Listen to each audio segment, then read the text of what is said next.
আসসালামু আলাইকুম ওয়া রাহমাতুল্লাহ। নাহমাদুহু ওয়া নাস্তাঈনুহু ওয়া নাস্তাগফিরুহু ওয়া নাউযু বিল্লাহি মিন শুরুরি আনফুসিনা ওয়া মিন সাইয়্যাতি আ'মালিনা। মান ইয়াহদিল্লাহু ফালা মুদিল্লা লাহু ওয়া মান ইউদ্লিলহু ফালা হাদিয়া লাহু। ওয়া নাশহাদু আন লা ইলাহা ইল্লাল্লাহু ওয়াহদাহু লা শারীকা লাহু ওয়া নাশহাদু আন্না সাইয়্যিদানা ওয়া সানাদানা ওয়া হাবিবানা ওয়া মাওলানা মুহাম্মাদান আবদুহু ওয়া রাসূলুহু الذي أرسله بالحق بشيرا ونذيرا وداعيا إلى الله بإذنه وسراجا منيرا.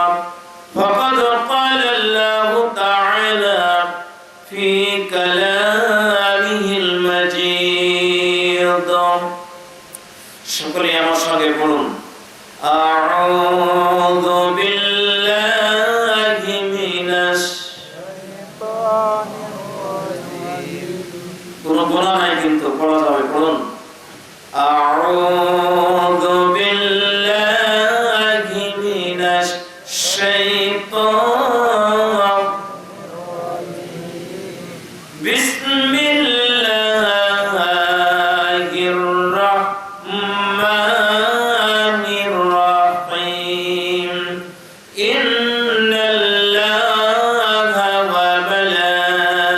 وملائكته يصلون على النبي يا أيها الذين آمنوا صلوا عليه وسلموا تسليما. اللهم صل على محمد وعلى آل محمد كما صليت على إبراهيم وعلى آل إبراهيم إنك حميد مجيد. اللهم بارك على محمد وعلى آل محمد كما باركت على إبراهيم وعلى آل إبراهيم إنك حميد مجيد. رسول আমার ভালোবাসা, রসুল আমার ভালোবাসা, রসুল আমার প্রেম বিরাগীর মূল আলোচনা, রসুল আমার কাজী কর্মে অনুপ্রেরণা, রসুল আমার ভালোবাসা, রসুল আমার ভালোবাসা, রসুল আমার প্রেম বিরাগীর মূল আলোচনা, রসুল আমার কাজী কর্মে অনুপ্রেরণা। যখন দারুণ দুঃখ নামে আমার জীবন জুড়ে, বিপদ আপদ মুসিবতে মরি পুড়ে পুড়ে, তখন তোমার শৈশব কৈশোর যোগাই সান্ত্বনা, রসুল আমার কাজী কর্মে অনুপ্রেরণা, রসুল আমার ভালোবাসা, রসুল আমার ভালোবাসা, রসুল আমার প্রেম বিরাগীর মূল আলোচনা, রসুল আমার কাজী কর্মে অনুপ্রেরণা।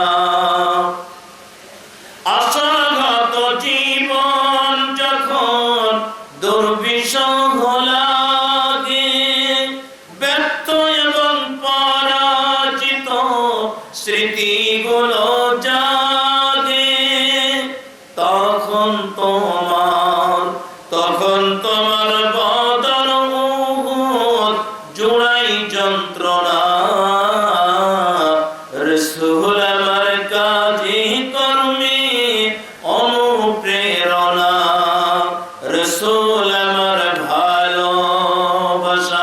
রসুল আমার ভালোবাসা, রসুল আমার প্রেম বিরাগের মূল আলোচনা,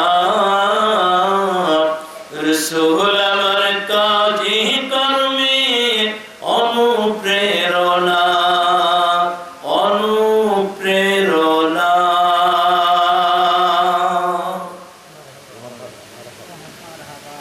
وعن أبي هريرة رضي الله تعالى عنه قال قال رسول الله صلى الله عليه وسلم سبعة يجلهم الله في جله يوم لا جل إلا جله إمام عادل شاب نشأ في عبادة الله رجل قلبه معلق في المسجد إذا خرج منه حتى يعود إليه رجلان تحبا في الله اجتمعا عليه وتفرقا عليه رجل إذا ذكر الله خاليا فغادت عينه رجل إذا تصدق بصدقة فأخفاها حتى لا تعلم شماله ما تنفق يمينه متفق عليه قال الله أكبر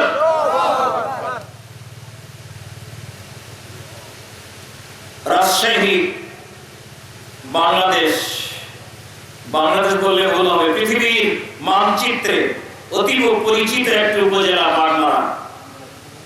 বাগমারার একদম পশ্চিম প্রান্তে অবস্থিত রামপাড়া খালগ্রাম দারুস সুন্নাহ নুরানী হাফিজিয়া ও এতিমখানা কর্তৃক আয়োজিত আজকে ইসলামী জালসার সম্মানিত সভাপতি, বিশিষ্ট শিক্ষাবিদ, চিন্তাবিদ, রাজনীতিবিদ, এই অঞ্চলের অত্যন্ত সুপরিচিত সুপ্রসিদ্ধ ব্যক্তিত্ব, আমার অত্যন্ত শ্রদ্ধাভাজন ব্যক্তিত্ব, বড় ভাই মসমইল উচ্চ বিদ্যালয়ের অবসরপ্রাপ্ত প্রধান শিক্ষক,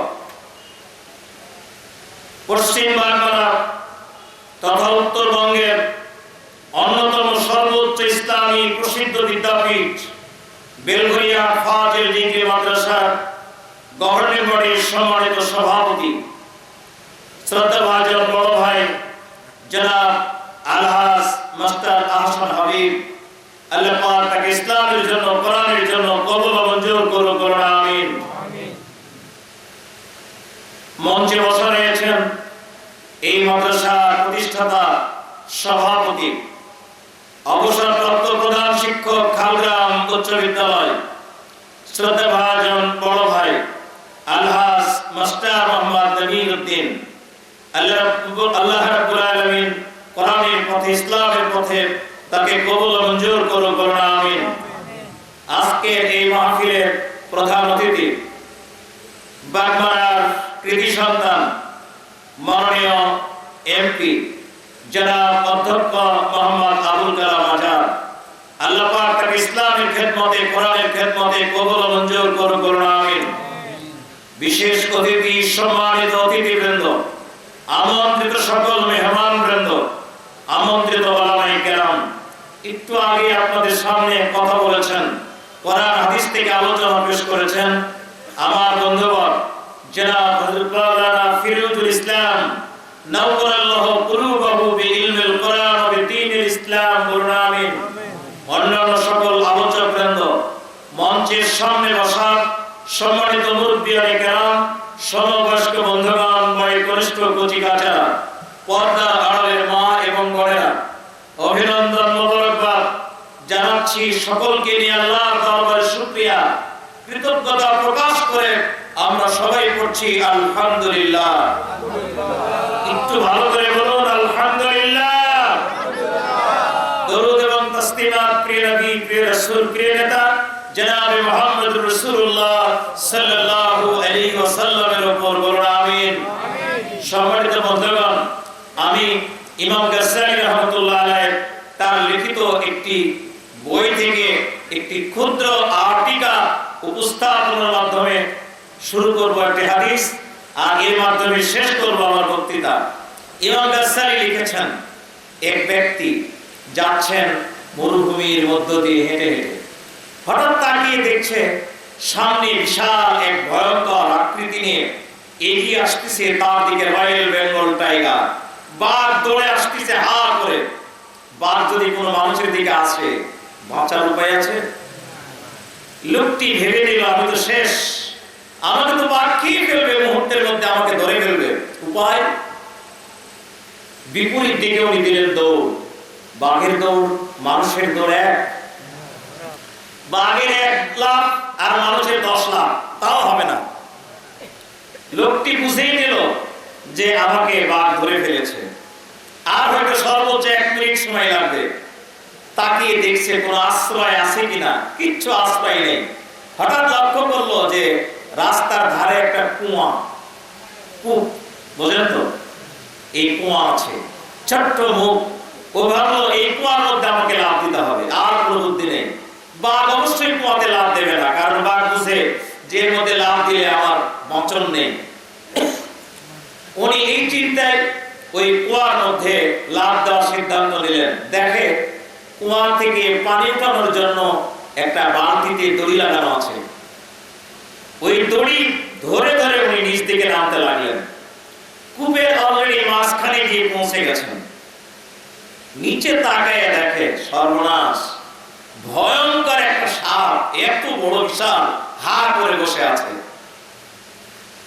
পড়লে নিচে গেলে ওর পেটের ভিতরে চাবানাও লাগবে না, ও খেয়ে ফেলে দিবে। কি ভয় লাগবে না? লোকটি নিচে তাকায় দেখে একেবারে আতঙ্কগ্রস্ত হয়ে পড়লো। উপায়? ওখানে থেমে গেল, দড়ি ধরে ওখানে দাঁড়িয়ে গেল। তাকায় দেখে ইতিমধ্যে বাঘ কিন্তু কূপের কিনারে এসে হাজির। ভিতরে তাকায় গর্জন মারতেছে, চোখ বড় বড় করে গোঙাচ্ছে। লোকটি চিন্তায় অস্থির, সর্বনাশ, উপরে বাঘ আর নিচে দেখতেছি সাপ, হা করে আছে। ইতিমধ্যে তাকায় দেখে যে কূপের বেশ কিছু উপরে পাহাড়ের কোন এক জায়গায় গর্তের ভিতরে থেকে 2টি ইঁদুর বের হয়েছে। ইঁদুর একটা কালো রং, একটা সাদা রং। এই ইঁদুর দুটো ওই রশি কামড়ানো শুরু করেছে। আচ্ছা, ইঁদুর যদি রশি কামড়ায়, থাকবে রশি? কিছুক্ষণের মধ্যে রশিটা কেটে পড়ে যাবে, শেষ হয়ে যাবে। তারপর তো টনটনে ও লটকে আছে, খুব তাড়াতাড়ি কাটা সম্ভব। কে ঠিক না? লোকটি দেখলো এটাও বিপদ। উপায়? উপরে বাঘ গর্জন করছে, নিচের দিকে সাপ হা করে আছে, আবার দেখতেছে রশি আবার কাটতেছে ইঁদুর। উপায় কি? কোনো উপায় নেই। তাকে দেখে লোকটা যে জায়গায় ও দাঁড়িয়ে আছে ওখানে ছোট্ট গর্তের ভিতরে একটা খুদি মাছি চাক লাগাইছে। মৌমাছি, ছোট ছোট মাছি আছে না, গর্তের ভিতরে চাক লাগায়। দেখে গর্তের ভিতরে খুদি মাছি চাক লাগাইছে। লোকটা দেখে যে টপ টপ করে মধু পড়ছে। মধুর প্রতি লোভ আছে না নাই? ও মধুর দিকে তাকাইয়া দেখি তো একটু এই আঙ্গুল দিয়া নিয়ে জিহ্বায় দিচ্ছে। মধু 2-1 ফোঁটা করে পড়ছে, নিয়ে জিহ্বায় দিচ্ছে। এই মধু চাটতে লাগা এই লোকটা উপরে বাঘের কথাও ভুলে গেছে, নিচে সাপের কথাও ভুলে গেছে, ইঁদুর যে তার রশি কাটতেছে এটাও তার মনে নেই। এখন সে মধু চাটা নিয়ে ব্যস্ত। কি চাটা? কথা বলেন, কি চাটা? এই সবাই বলেন না, কি চাটা? মধু চাটা নিয়ে ব্যস্ত। ইমাম গাজ্জালী প্রশ্ন করে বসেছেন, আচ্ছা আপনারা কি জানেন এই মধু চাটা লোকটার বাড়ি কোথায়? এই লোকটার নাম কি? এই লোকটা কোন বেকুব ব্যাক্কেল লোক? এটা ব্যাক্কেল লোক না? উপরে বাঘ, তারপরে রশি ধরে লটকে আছে, সে রশি আবার কাটতেছে ইঁদুরে। যদি রশিটা কেটে যায় তাহলে পড়বে সাপের মুখে। সব ভুলে গিয়ে এখনো কি চাটালে ব্যস্ত। এই লোকটাকে বেকুব ব্যাক্কেল না? এরকম এই ব্যাক্কেল লোকটার বাড়ি কোথায়? এর নাম কি আপনারা কি জানেন? জানেন আপনারা? ইমাম গাজ্জালী বলছেন, লোকেরা আমি কি বলবো? কি বলবো আমি? এই মধু চাটা লোকটা কোন সে লোক, যে কোন ব্যাক্কেল লোক এই মধু চাটা নিয়ে মহাব্যস্ত হয়ে পড়েছে? আমার ভাইরা, সেই লোকটা একটু বলারই দরকার নাকি? একটু বলারই দরকার। হ্যাঁ, এই লোকটা কোন সেই লোক? এই লোকটা ইমাম গাজ্জালী বলছেন হতে পারে এই লোকটা আমি ইসমাইল, কিংবা হতে পারে সভাপতি মাস্টার আহসান আবু সাহেব, কিংবা হতে পারে মাদ্রাসার সভাপতি মাস্টার নবীউদ্দিন সাহেব, কিংবা আপনাদের মধ্যে কোন হাজী সাহেব বা আপনারা সবাই হতে পারেন এই লোকটি। ইমাম গাজ্জালী বুঝায় লোকেরা এই মধুসাটা কোন লোক, একটু যদি উদাহরণ দিই তাহলে বোঝা যাবে, একটু ভাঙ্গে দিলি বোঝা যাবে মধুসাটা লোক কোন লোক। উনি বোঝাচ্ছেন বাঘ তাড়িয়ে নিয়ে আসলো, এই বাঘটা হচ্ছে আজরাইল। এই বাঘটাকে আজরাইল রশি ধরে যে লোকটা নিচে নেমে গেল, এই রশিটা হলো তার হায়াত। রশিটা তার কি? হায়াত। জীবন 30-40 বছর জিন্দেগি। ওই যে ইঁদুর কাটতেছে, দুইটা ইঁদুর রশি কাটতেছে, এই ইঁদুর হচ্ছে একটা দিন একটা রাত, সাদাটা আর কালোটা, কালোটা রাত সাদাটা দিন, দিন যায় রাত আসে, রাত যায় দিন আসে, এইভাবে এক সময় শেষ হয়ে যাবে। ওই রশি তখন ছিঁড়ে যাবে, আর ওই যে হা করে আছে সাপ, ওই সাপটা হলো কবর। সাপটা হলো সাপের মুখ যেটা, সেটা কি? কবর। কথা বলেন কি? কবর। আর ওই যে মধু, এই মধুটা হচ্ছে এই পৃথিবীর স্বার্থ, এই পৃথিবীর সম্পদ, এই পৃথিবীর ক্ষমতা, এই পৃথিবীর সুবিধা, আরামায়েশ, ভোগ বিলাস, সম্পদ, এই সবকিছু হচ্ছে এই মধু। পৃথিবীবাসী প্রতিনিয়ত আমার চোখের সামনে আমরা দেখছি আজরাইল জীবন কবজ করে। আমরা যে মানুষটার জীবন কবজ হয়ে গেল, ওই মানুষটাকে আমরা হাজার হাজার মানুষ সামনে নিয়ে জানাজা করলাম, এই মানুষটাকে নিয়ে গিয়ে কবরে রাখলাম। এই মানুষটাকে কবর থেকে রেখে আমরা যখন বাড়িতে ঘুরে আসছি, বাড়িতে ঘুরে আসার সঙ্গে সঙ্গে সব ভুলে গেলাম কিভাবে লোকটা কবরে রাখলাম। এই লোকটা কত লক্ষ লক্ষ কোটি কোটি টাকার মালিক ছিল, 5 তলা 10 তলা বিল্ডিং ছিল, ছেলে মেয়ে কত বড় বড় অফিসার ছিল, এই সবগুলোকে রেখে দিয়া তাকে টেনে নিয়ে গিয়া কবরের মধ্যে রেখে আসা হলো। দুনিয়ার সব স্বার্থ তার জন্য হারাম হয়ে গেল।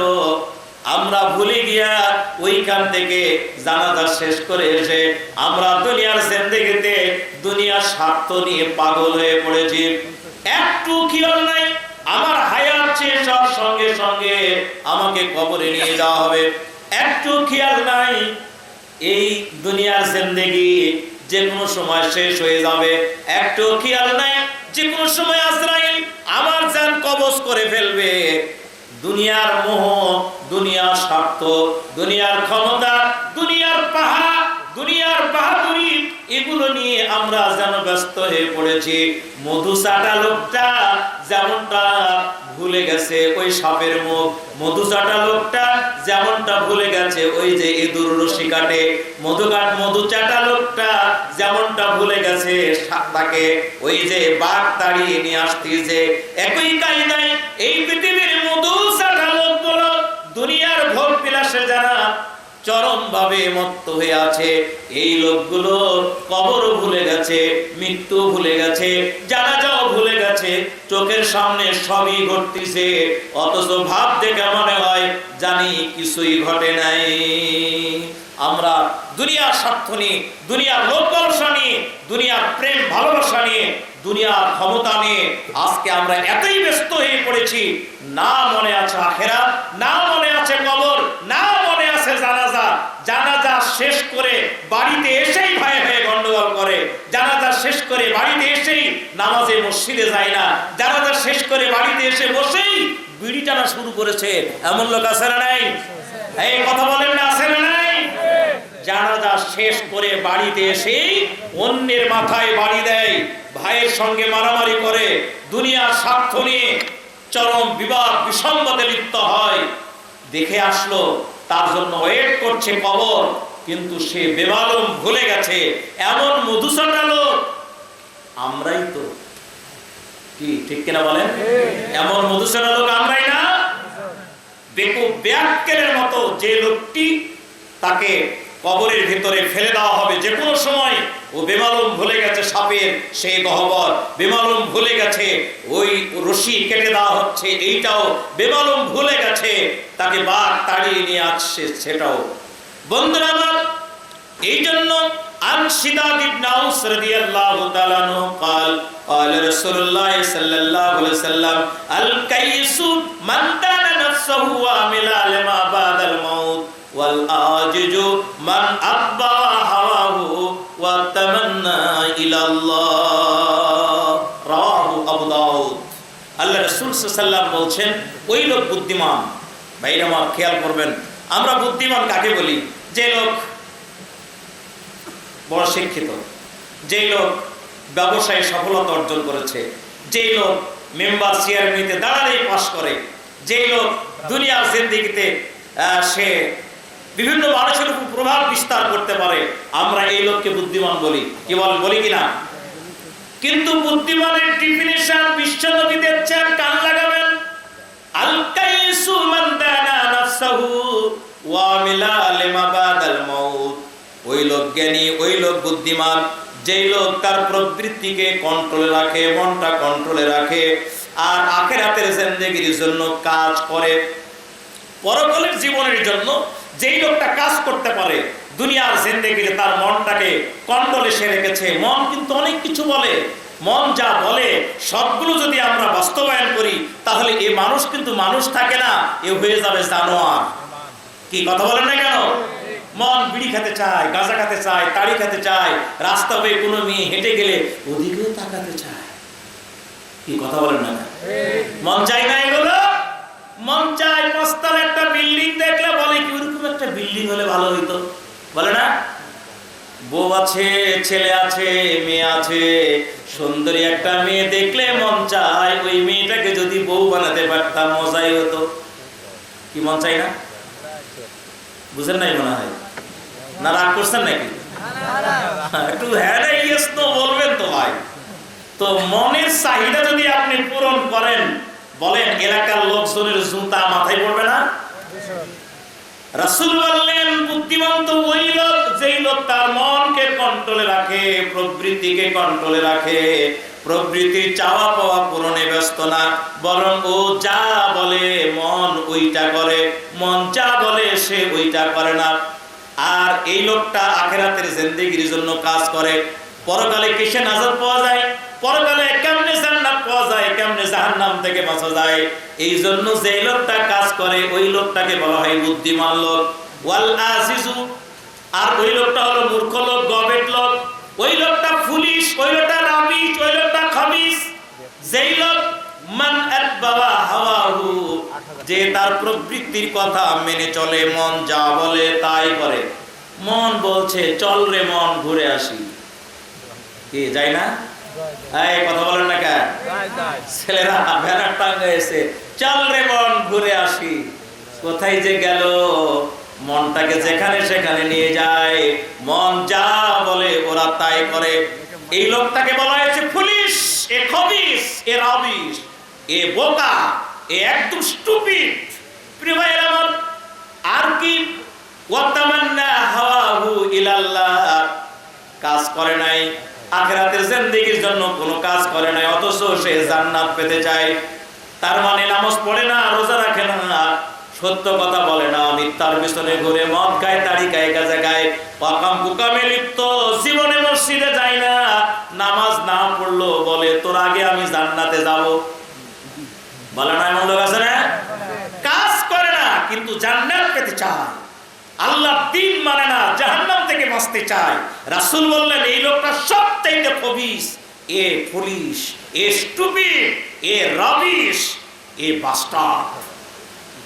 আমার ভাইয়েরা, এই জন্য বিশ্ব নবী আল্লাহ রাসূলের সাহাবী হযরতে আলী রাদিয়াল্লাহু তাআলা আনহু বর্ণিত হাদিস, বুখারীর একদম স্টার্টিং এ তারজামাতুল বাবের মধ্যে আল্লাহ এই বাণীটা এভাবে ঘোষণা করা হয়েছে, ইরতালাতের দুনিয়া মুকবিরাতান ওয়া ইত্তিহালাতিল আখিরাতু মুকবিলাতান ওয়া লিকুল্লি ওয়াহিদিন মিনহুমা বানুন ফাকুনু মিন আবনাইল আখিরাহ ওয়া লা তাকুনু মিন আবনাইদ দুনিয়া ফাইনাল ইয়াওমা আমালুন ওয়া লা হিসাবা ওয়া গাদান হিসাবুন ওয়া লা আমালা রাওয়াহুল বুখারী ফি তারজামাতিল বাব। জোরে কোন আল্লাহু আকবার। আমার কথাগুলো কি বোঝা যায়? আমি হাদিস বলবো, খালি কয়েকটা হাদিসের অনুবাদ দিয়ে বেশিক্ষণ যে আপনাদের আটকায় রাখবো তা অবশ্যই আমি রাখবো না। প্রিয় ভাইয়ের আমার, সর্বোচ্চ আমরা 50-55 মিনিট সময় দেবো না? দেবেন তো ইনশাআল্লাহ? যে 50-55 মিনিটের মধ্যে আমার সব বক্তব্য শেষ করে দিয়ে বিদায় দেব আপনাদেরকে দোয়া করে ইনশাআল্লাহ। হাদিস বলছিলাম, আল্লাহর নবী বললেন, পৃথিবী আমাদের কাছ থেকে দ্রুত পালিয়ে যাচ্ছে। এই খেয়াল করেন, পৃথিবী আমাদের কাছ থেকে খুব দ্রুত পালিয়ে যাচ্ছে। ওয়া ইত্তিহালাতিল আখিরাতু মুকবিলাতান, আর আখিরাত আমাদের সামনে খুব দ্রুত এগিয়ে আসতেছে। পৃথিবী পালিয়ে যাচ্ছে আর আখিরাত সামনে এসে দাঁড়িয়ে যাচ্ছে। কিভাবে? আমার কথাই বলি। আমার মনে হচ্ছে আমি কয়েক বছর আগে, এই যে সেদিন ক্লাস 5-এ পড়তাম, দেখতে দেখতে ম্যাট্রিক পাস করলাম কবে জানি, তারপরে আলিম ফাজেল কামেল পাস করলাম, ডাবল করলাম, ট্রিপল করলাম, জেনারেল লাইনে বিএ পরীক্ষা দিলাম, এমএ পাস করলাম, চাকরিতে জয়েন করলাম। এখন আবার দেখছি মানুষ জিজ্ঞাসা করে, হুজুর চাকরি আছে?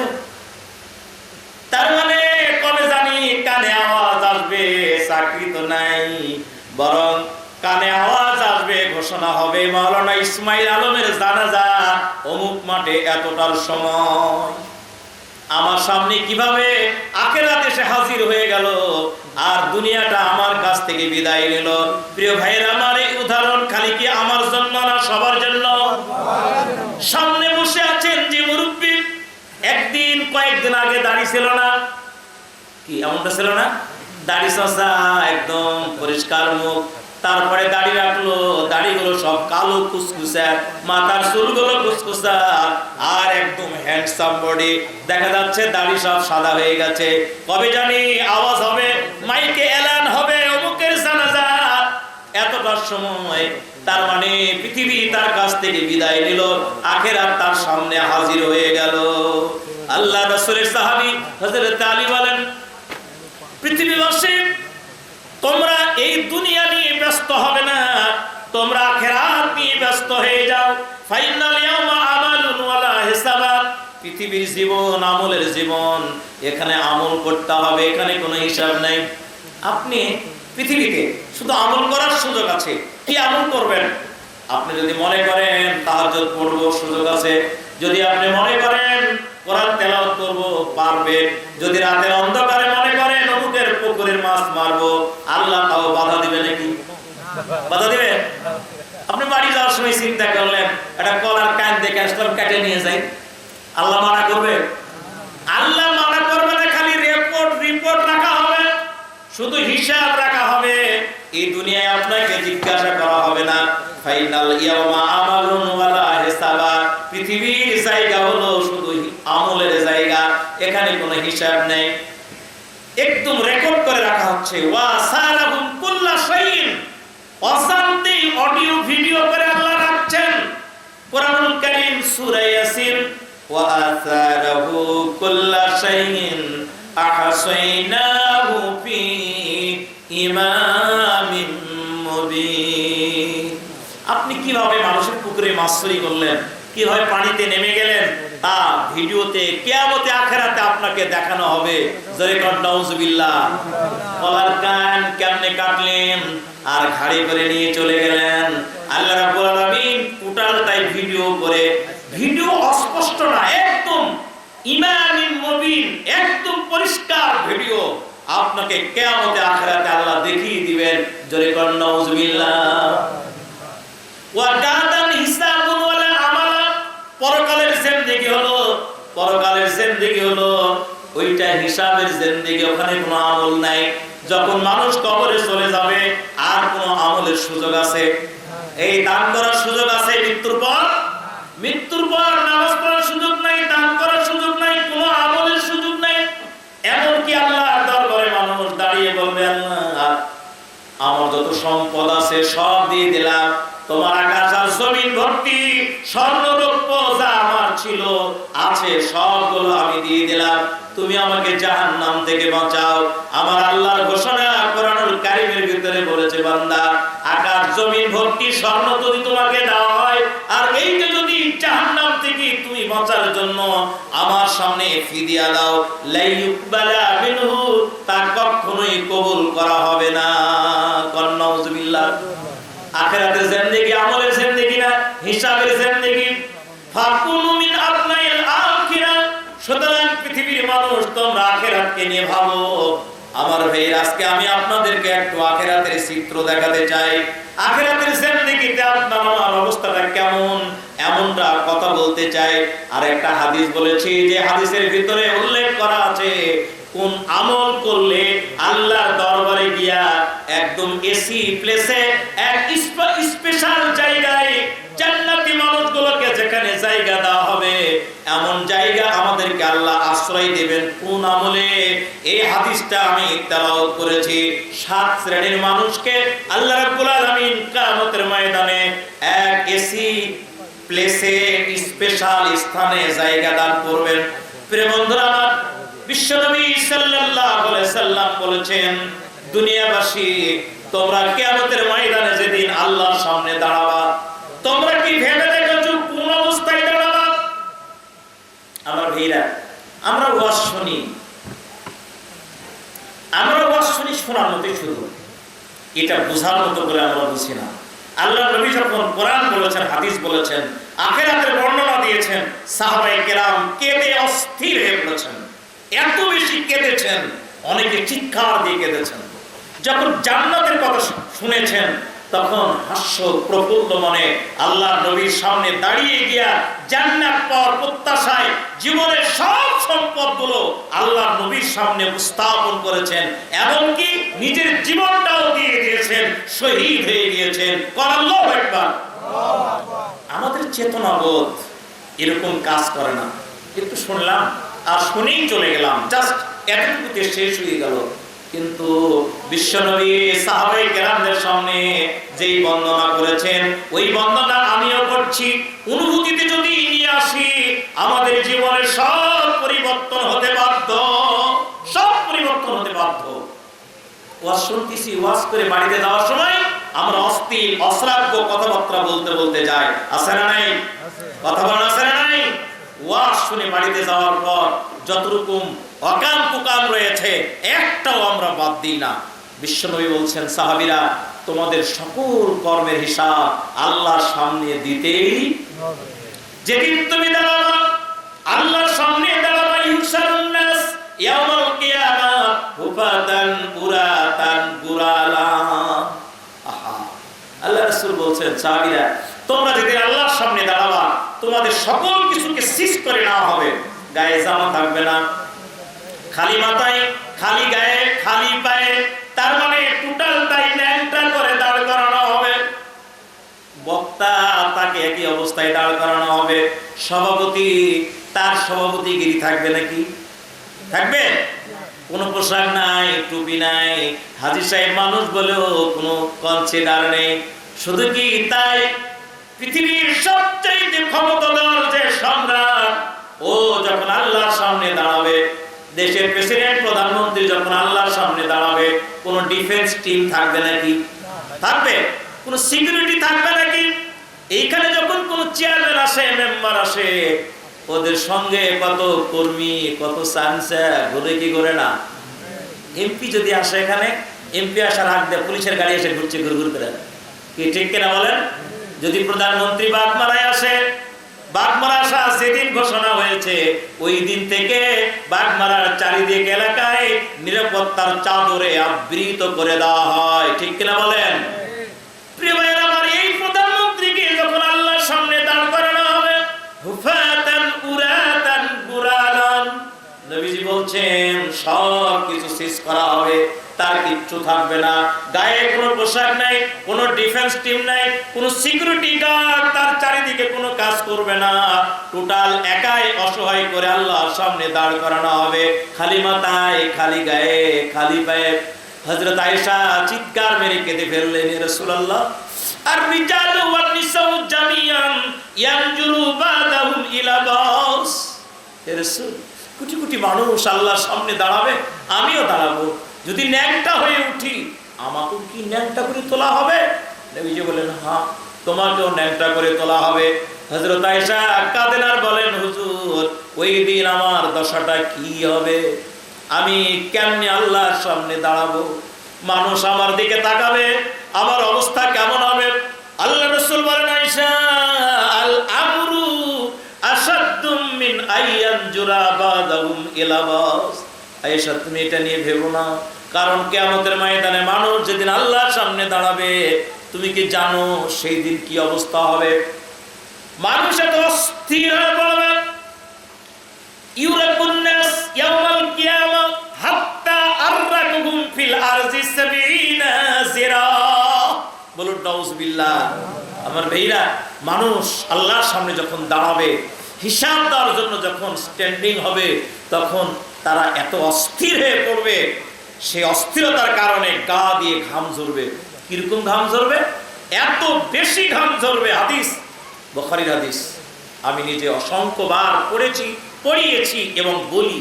রাসূল বলছেন এত বেশি ঘাম ঝরবে যে হাত্তা আররাকুহুম ফিল আরদ, চারিদিক জমিনটা গায়ের ঘামের পানিতে প্লাবিত হবে। বলুন নাউযুবিল্লাহ।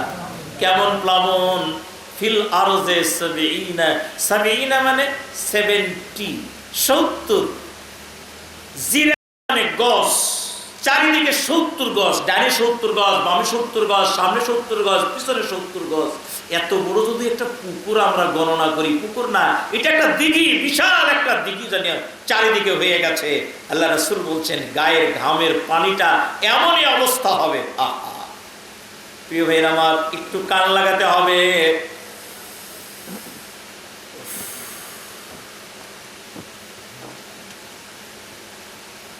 হযরত ঈসা আলাইহিস সালাম, নাম শোনা আছে না? ঈসা আলাইহিস সালামকে তার কওমের লোকেরা বলেছিল, আপনি যদি নবী হতে চান তাহলে প্রমাণ দেখান। তোমরা কি প্রমাণ দেখবা? কওমের লোকেরা বলল, এই যে কবর আছে, এই কবরে মানুষকে জীবিত করে দেখাতে হবে, যদি দেখাতে পারেন তাহলে বুঝবো ঈসা নবী। হযরত ঈসা আলাইহিস সালাম বলতে দেরি, কিন্তু কাজটা বাস্তবায়ন হতে দেরি হলো না। কবরের পাশে গিয়া যখনই তো তিনি বলেছেন, ইয়া আব্দুল্লাহ কুম বিইজনিল্লাহ, হে আল্লাহর বান্দা, আল্লাহর নির্দেশে তুমি কবর থেকে উঠো, কথা বলো। বলতে না বলতে লোকটা দাঁড়িয়ে গেছে, যে 10 বছর 20 বছর আগে মৃত লাশ ওখানে দাফন করা ছিল, এখন তো কিছুই নেই, অথচ সে ওই আগের মতো চেহারা নিয়ে দাঁড়িয়ে জনগণের সামনে কথা বলেছে। সুবহানাল্লাহ বলবেন না? এক লোক এসে বলছে, এটা বিশ্বাস করা গেল না, আপনাকে নবী এত তাড়াতাড়ি মেনে নেওয়া যাবে না, কি করা লাগবে? বলি ওই পাহাড়ের চূড়ায় একটা কবর আছে, বহুদিন আগে শুনেছিলাম, ওই 300-400 বছর আগের কবর, যদি আপনি ওই লাশটা জীবিত করতে পারেন তাহলে বুঝবো যে আপনি নবী। চলো যাই। ওখানে গিয়া দেখাই দিল যে এইখানে কবর ছিল। উনি একই কথা বললেন, ইয়া আব্দুল্লাহ কুম বিইজনিল্লাহ, হে আল্লাহর বান্দা তুমি উঠো, আল্লাহর হুকুমে তুমি দাঁড়াও, আমাদের সঙ্গে কথা বলো। বলতে দেরি কিন্তু উঠতে দেরি নাই। আল্লাহু আকবার। ঈসা আলাইহিস সালাম লোকটাকে প্রশ্ন করলেন, তোমার নাম? বলে আমার নাম হলো সাম ইবনে নূহ, নূহ আলাইহিস সালামের ছেলে, আমার নাম হচ্ছে সাম। বলে তোমার আর কি পরিচয়? সব কথোপকথন হলো। হযরত ঈসা নূহ সামের বেটা, নূহের বেটা সামকে প্রশ্ন করলেন, আমি শুনেছি ওই জামানার লোকেরা লম্বা বয়স পায়। বলে হ্যাঁ, কিন্তু চুল দাড়ি পাকে না, একদম কুচকুচে কালো থাকে। বলে হ্যাঁ তাও সত্য। হযরত ঈসা বলছেন, কিন্তু আপনার চুল দাড়ি যে সাদা, এমনটা কেন হলো? আমার ভাইয়েরা, আমরা যদি অনুভূতি দিয়ে উপলব্ধি দিয়ে কোনো বিষয় না আমি বোঝা যাবে না। সাম ইবনে নূহ বলছেন, আল্লাহর নবী ঈসা, আমার কানে যখন আওয়াজ গেল উঠো কথা বলো, আমি বুঝে নিলাম আল্লাহর ডাক। আমার ধারণা হয়ে গেল কিয়ামত, আমার ধারণা হয়ে গেল আল্লাহর সামনে দাঁড়ান লাগবে, আমার বিশ্বাস হয়ে গেল এখন আমি হিসাবের জন্য আল্লাহর সামনাসামনি হচ্ছি। আমি আল্লাহর সামনে কেমনে হিসাব দেব? কিয়ামতের ময়দানে কিভাবে দাঁড়াবো? আমার হিসাবটা কেমন হবে? আল্লাহর আচরণ আমার প্রতি কেমন হবে? এত অস্থির হয়ে গেলাম এক মুহূর্তের ভিতরে, কয়েক সেকেন্ডের ভিতরে। এই দুশ্চিন্তার কারণে আমার পা থেকে মাথা পর্যন্ত যত কিছু চুল ছিল, চুলগুলো, দাড়িগুলো, গায়ের লোমগুলো যে কালো ছিল, মুহূর্তের মধ্যে অস্থিরতার কারণে সব সাদা হয়ে গেল। প্রিয় ভাইয়ের আমার, প্রিয় বোনের আমার, কিয়ামতের ময়দানে বিশ্বনবী বলছেন, রে আয়েশা, তুমি বুঝবে না, আল্লাহ রাব্বুল আলামিনের সামনে হিসাব দেওয়াটা এত কঠিন অবস্থা হবে। মানুষ দাঁড়াবে, সব সিজ করা হবে, সব সম্পদ সিজ করা হবে, সব পাওয়ার সিজ করা হবে। কোন মন্ত্রীগিরি, এমপিগিরি, সভাপতিগিরি, বক্তাগিরি, আলেম কিচ্ছু থাকবে না। টোটালটাই ন্যাংটা করে আল্লাহর সামনে দাঁড় করানো হবে। অপরাধ অনুযায়ী মানুষের মাথার মগজগুলো টকবক করে ফুটতে থাকবে, নাক দিয়া কান দিয়া মগজ শুয়েছে গলে গলে পড়বে, অনেকের পায়ের নিচে মাটি পড়ে তামা হয়ে যাবে। এমন অবস্থায় এক সেকেন্ডকে হাজার ভাগ করে একবার মানুষ জমিনে পা রাখতে চাইবে না। রে আয়েশা, কি করে তুমি ভাবছো একজন আর একজনের দিকে তাকাবে? আল আমরু আসাদ্দু মিন আইয়ান জুরা বাদাহুম ইলা বাস।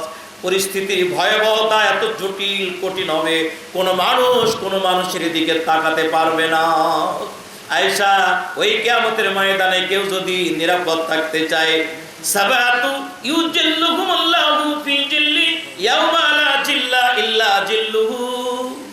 7 শ্রেণীর মানুষকে আল্লাহ ওই দিন একটা নিরাপদ প্লেসে আশ্রয় দান করবেন।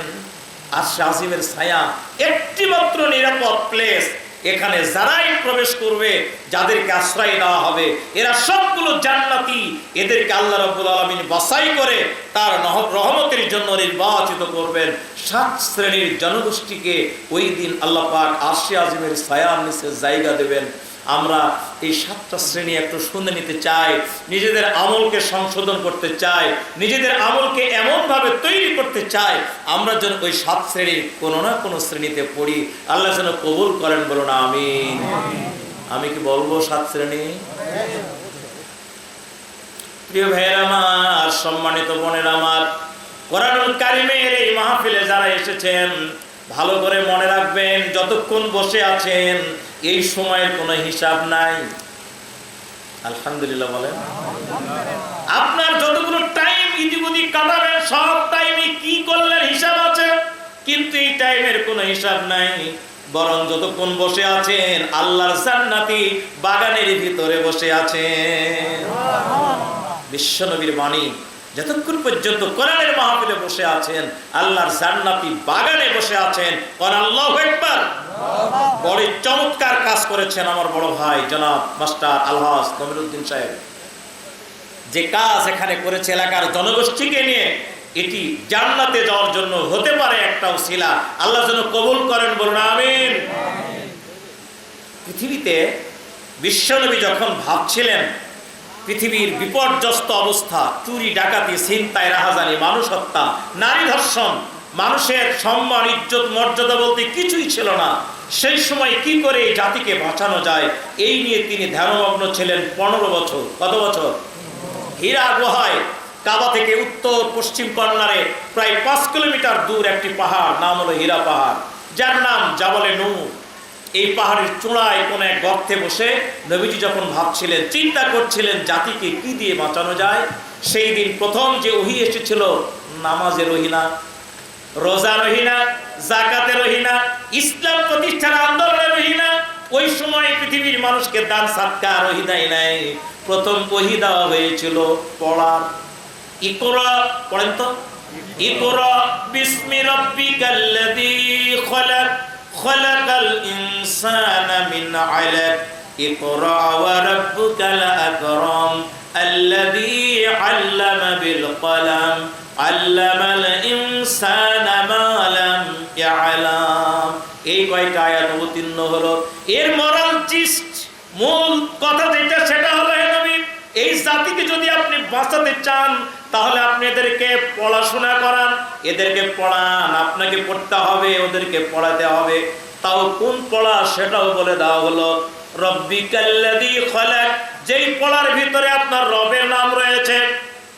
ইকরা বিসমি রব্বিকা, যেই পড়ার ভিতরে আপনার রবের নাম রয়েছে, এই কোরআনের পড়াটাকে বলা হয়েছে এখানে সরাসরি সিরিয়াসলি ভাবে ওহি জ্ঞানের কথা বলা হয়েছে।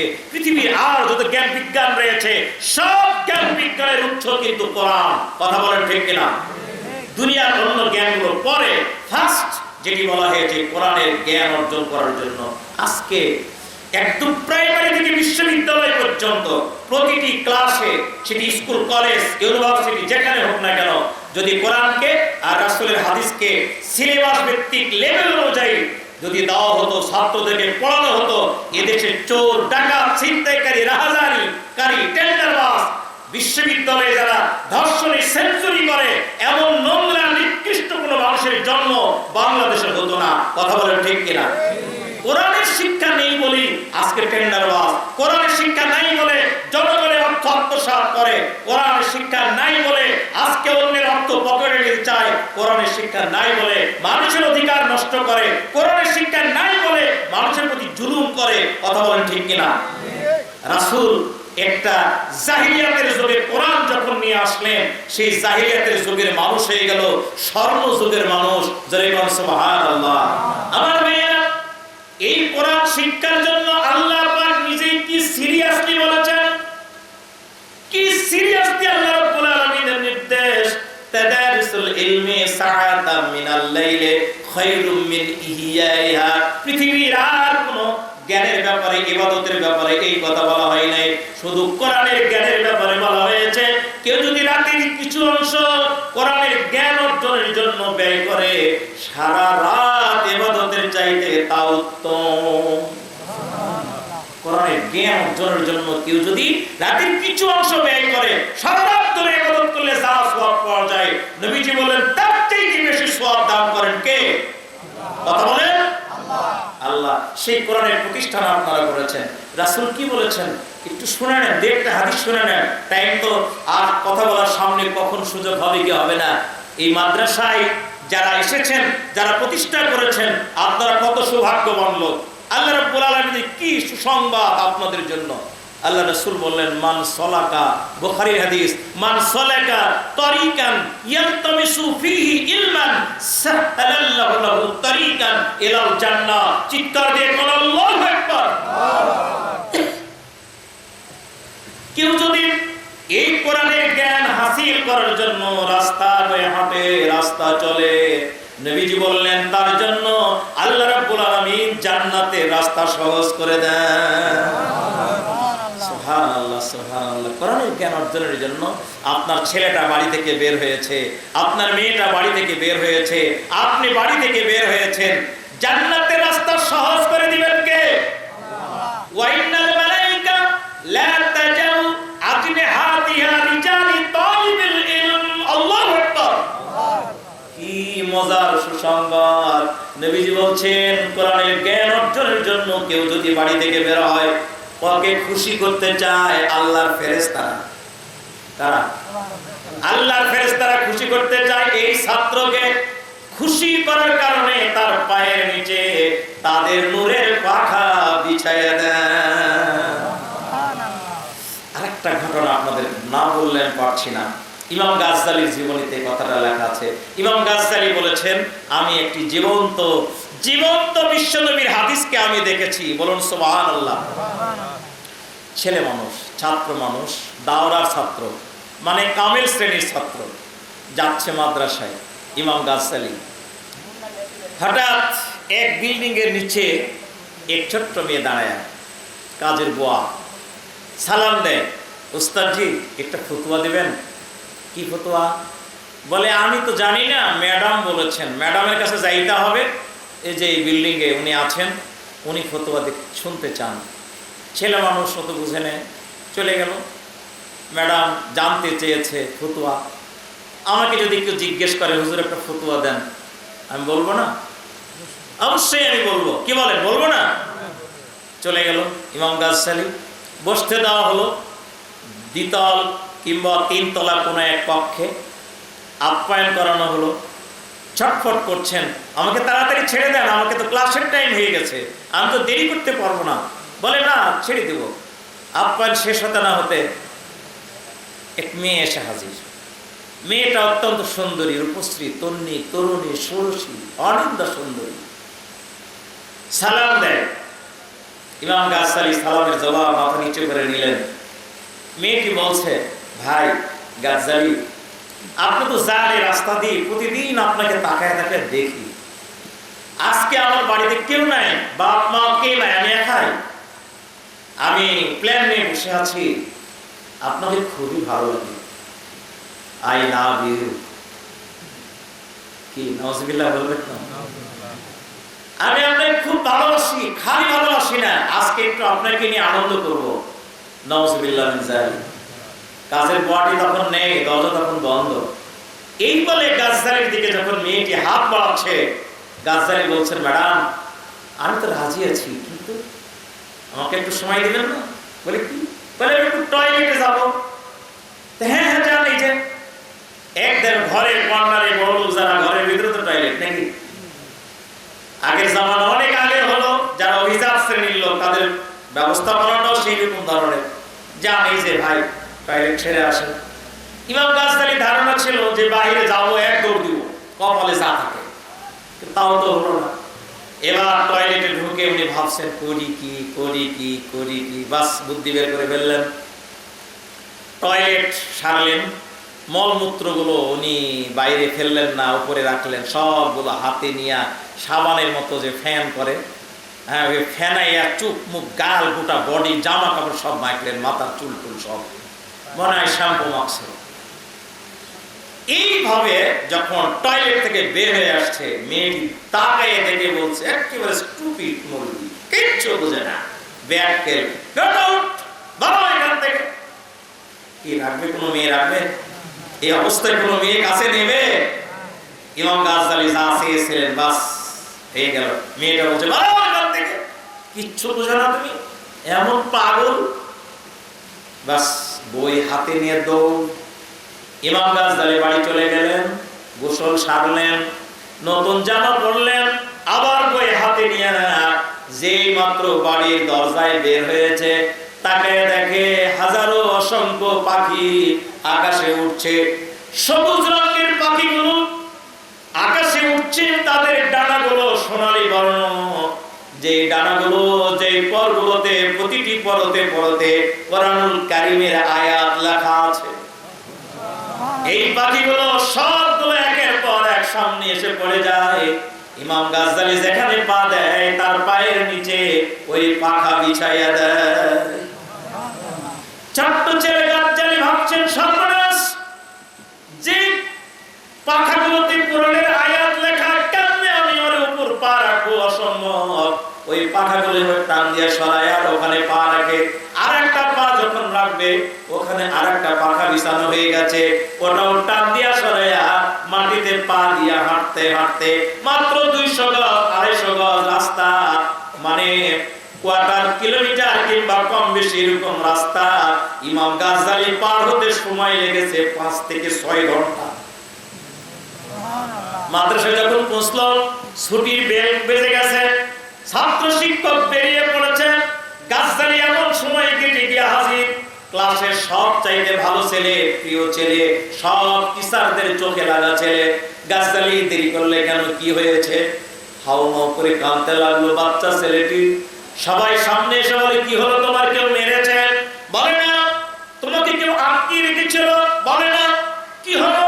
তোমাকে কি কি বলেছে বলো? বলে না, কেউ কিছু বলে নাই। তো কেন তুমি কাঁদো আর কেন দেরি করে আসলে?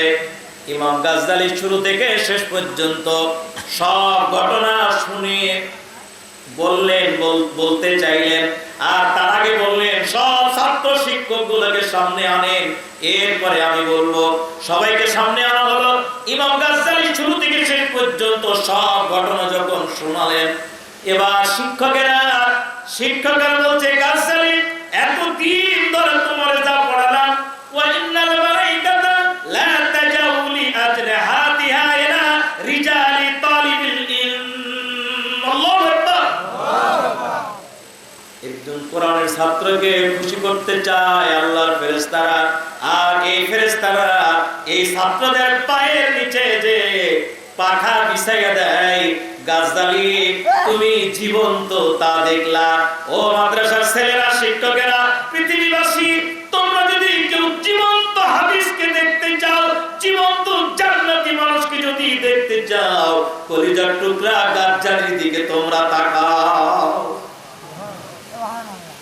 আপনারা দেশে প্রতিষ্ঠান করেছেন, ওয়াইন্না লিতালিবিল ইলমি ইস্তাগফির লাহু মান ফিস সামাওয়াতি ওয়াল আরদ হাত্তা হিতানি ফিল মা। আল্লাহু আকবার। এই ছেলে যখন রাস্তা বেয়ে হাঁটবে, এর রাস্তার দুই পাশে যে সমস্ত জঙ্গল আছে, ঝিঝি পোকা, গর্তের ভিতরে পিপিলিকা, রাস্তার দুই ধারে ডুবা পুকুরের ভিতরকার মাছ, সবগুলো ইস্তাগফির লাহু আল্লাহর দরবারে ক্ষমা প্রার্থনা করে। সুবহানাল্লাহ। আমার ভাইরা, আপনারা এমন একটা প্রতিষ্ঠান এখানে প্রতিষ্ঠা করেছেন, সেই প্রতিষ্ঠানের কেউ সভাপতি, কেউ সেক্রেটারি, কেউ জালসায় কাজ করছেন, কেউ টাকা পয়সা দিচ্ছেন, কেউ দান করছেন, কেউ মেধা খাটাচ্ছেন। আমি বিশ্বাস করি পৃথিবীর সবচেয়ে দামি কাজে আপনারা লিপ্ত আছেন। বলুন আলহামদুলিল্লাহ, বলুন আলহামদুলিল্লাহ। ইন্না ফাজলাল আলিমি আলাল আবিদি কা ফাজলিল কামাল আলা সাইরিল কাওয়াকিব। আল্লাহু আকবার। কি সুসংবাদ নবীজি দিয়েছেন। ওরা একজন আলেম, তার মর্যাদা হাজারো দরবেশের চাইতে আল্লাহর কাছে বেশি। সুবহানাল্লাহ। হাজারো দরবেশের ভিতরে একজন আলেমের মর্যাদা ওইরকম, আকাশের অসংখ্য তারকার মাঝে চাঁদের মর্যাদা যেরকম। প্রিয় ভাইরা আমার, আরেকটা কথা বললে আপনাদের খুব হিংসা হবে, বলবো? নাওমুল আলিমি খায়রুম মিন ইবাদাতিজ জাহিদ। ক্লাস 8 এ পড়েছিলাম এটা। আরবি সাহিত্যে শিরোনাম দেওয়া হয়েছে হাদিস উল্লেখ করে। বর্তমান সময়েও বিভিন্ন ক্লাসে আরবি সাহিত্যে হাদিস শিরোনাম দিয়ে নিচে ঘটনা উল্লেখ করে ওটা একটা গল্প আকারে, সাহিত্য আকারে ছাত্রদের কাছে উপস্থাপন করা হয়।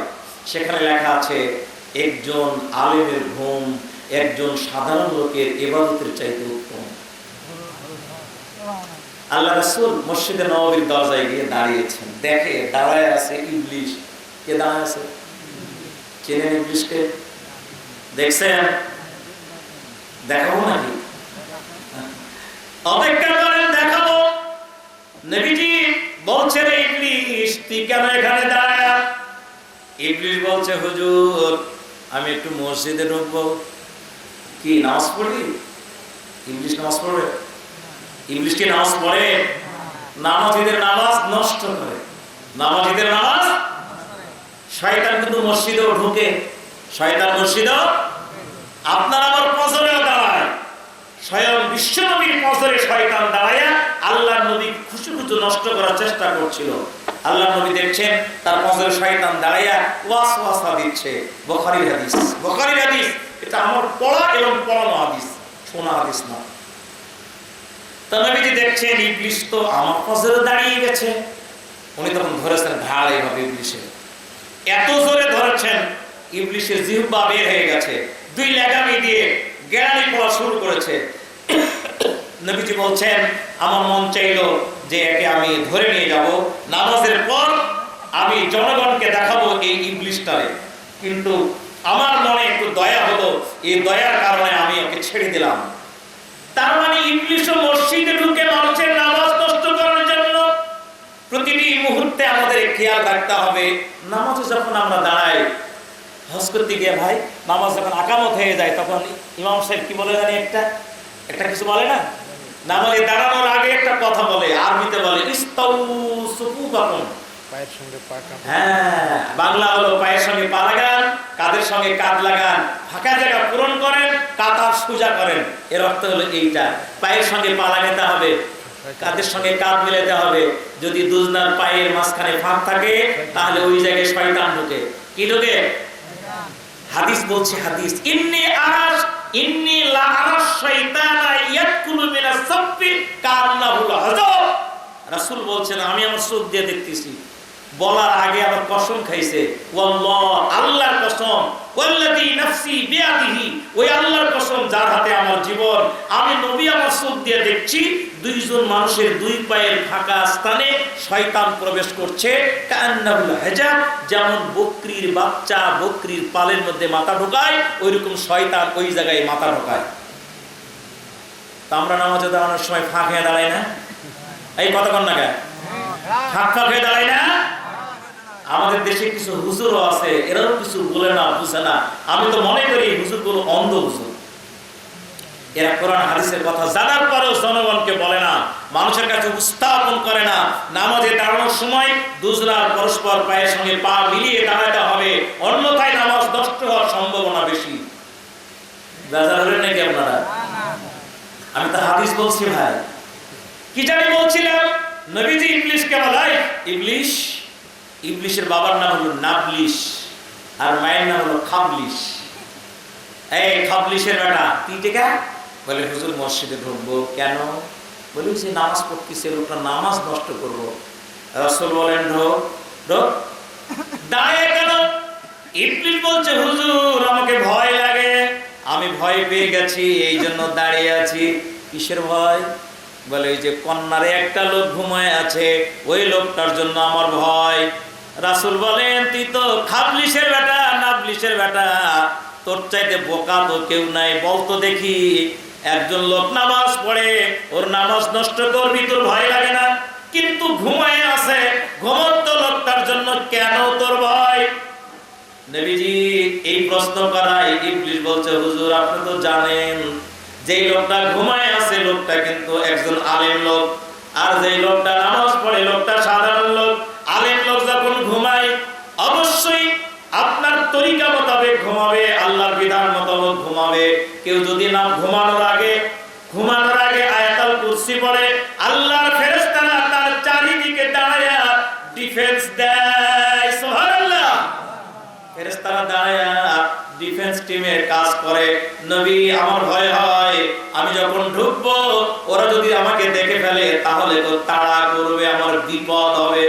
নবীজি হেসে ফেললেন আর বললেন, নাউমুল আলিমে খায়রুম মিন ইবাদাতিজ জাহিলে, জাহিলের ইবাদতের চাইতে একজন আলেমের ঘুম অতি উত্তম। সুবহানাল্লাহ। এইজন্য আজকে আমি আপনাদেরকে যে সবকটা দিতে চাই, টাইম তো আর এলাও করছে না। কি আর চলবে সময়? আর 14 মিনিট আছে, দান করে নিয়ে শেষ করে দিই। হ্যাঁ, 12টার পরে ওয়াজ করা নিষিদ্ধ। চলবে? জি, একবার ফাইন কথা বলছে বড় ভাই, আগে দানটা লেন, বুঝতে পারবেন লোক ওয়াজ শুনবে কি শুনবে না। কি আপনারা শুনবেন ওয়াজ? আমি হাদিস উপস্থাপন করেছি 7 শ্রেণীর মানুষকে আল্লাহ রাব্বুল আলামিন আরশে আযমের ছায়ার নিচে জায়গা দিবেন। আমরা একটু জানতে চাই ওর মধ্যে কি আমরা আছি? জানতে চাই না? জি, বলবো ইনশাআল্লাহ। বলুন ইনশাআল্লাহ। এই বলেন না ইনশাআল্লাহ? তার আগে বলতে চাই যেটি সেটি হলো, আলেম তো হতে পারিনি, আলেমের একটু বাবা হতে চাই। কি নিয়ত করা যায় না? কথা বলেন না কেন ভাই? আমি তো আলেম হতে পারি নাই, আমি আলেমের বাবা হওয়ার সুযোগ নাই, বয়স আর নাই। যেমন ভাই যদি মনে করে বাবা হতে পারবে, এখন দাদা হতে হবে। কি হতে হবে? কথা বলেন না কেন? কি হতে হবে? হয় দাদা হব, না হলে নানা হব। কোন ইনশাআল্লাহ? দাদা নানা হওয়ারও সম্ভাবনা নেই, কোনো বুদ্ধিই নেই। তখন আপনি কি হবেন? আপনি আলেম তৈরি হয় এমন কারখানা আপনি প্রতিষ্ঠা করেন, মাদ্রাসা তৈরি করেন, আপনি ইসলামী শিক্ষা প্রতিষ্ঠান আপনি তৈরি করেন, আপনার দ্বারা আলেম তৈরি হবে, হাফেজ তৈরি হবে, ওলামায়ে কেরাম তৈরি হবে। এদের মাধ্যমে আপনি নাজাত পাওয়ার আল্লাহর দরবারে আশা করা যেতে পারে। কি বলেন, ঠিক কিনা? আমি বেশি কিছু নিয়ে ভাবি না কখনো, খালি একটাই ভাবি যে মাদ্রাসা শিক্ষা প্রতিষ্ঠান আমাকে বাড়াতে হবে। যেদিন থেকে আমার লাইফ শুরু হয়েছে, কর্মজীবন, সেখান থেকে একটার পর একটা দ্বীনি প্রতিষ্ঠান আমি শুরু করেছি। ফার্স্ট শুরু করেছি সাইদারা মহিলা দাখিল মাদ্রাসা, আলহামদুলিল্লাহ হয়ে গেছে। এরপরেই শুরু করলাম লালুস দারুল উলুম হাফিজিয়া মাদ্রাসা, আলহামদুলিল্লাহ হয়ে গেছে। আমি যখন স্টুডেন্ট ছিলাম, ইন্টার স্টুডেন্ট, যখন আলেমে পড়তাম তখন আমার উদ্যোগে প্রতিষ্ঠা হয়েছিল আলিস যে আলিম মাদ্রাসা। সেইটা আমার আব্বার কাছে টাকা ছিল ওই সময় 10,000 গ্রামের টাকা, লোকজন খাবে, আর আমি বললাম খাওয়া যাবে না।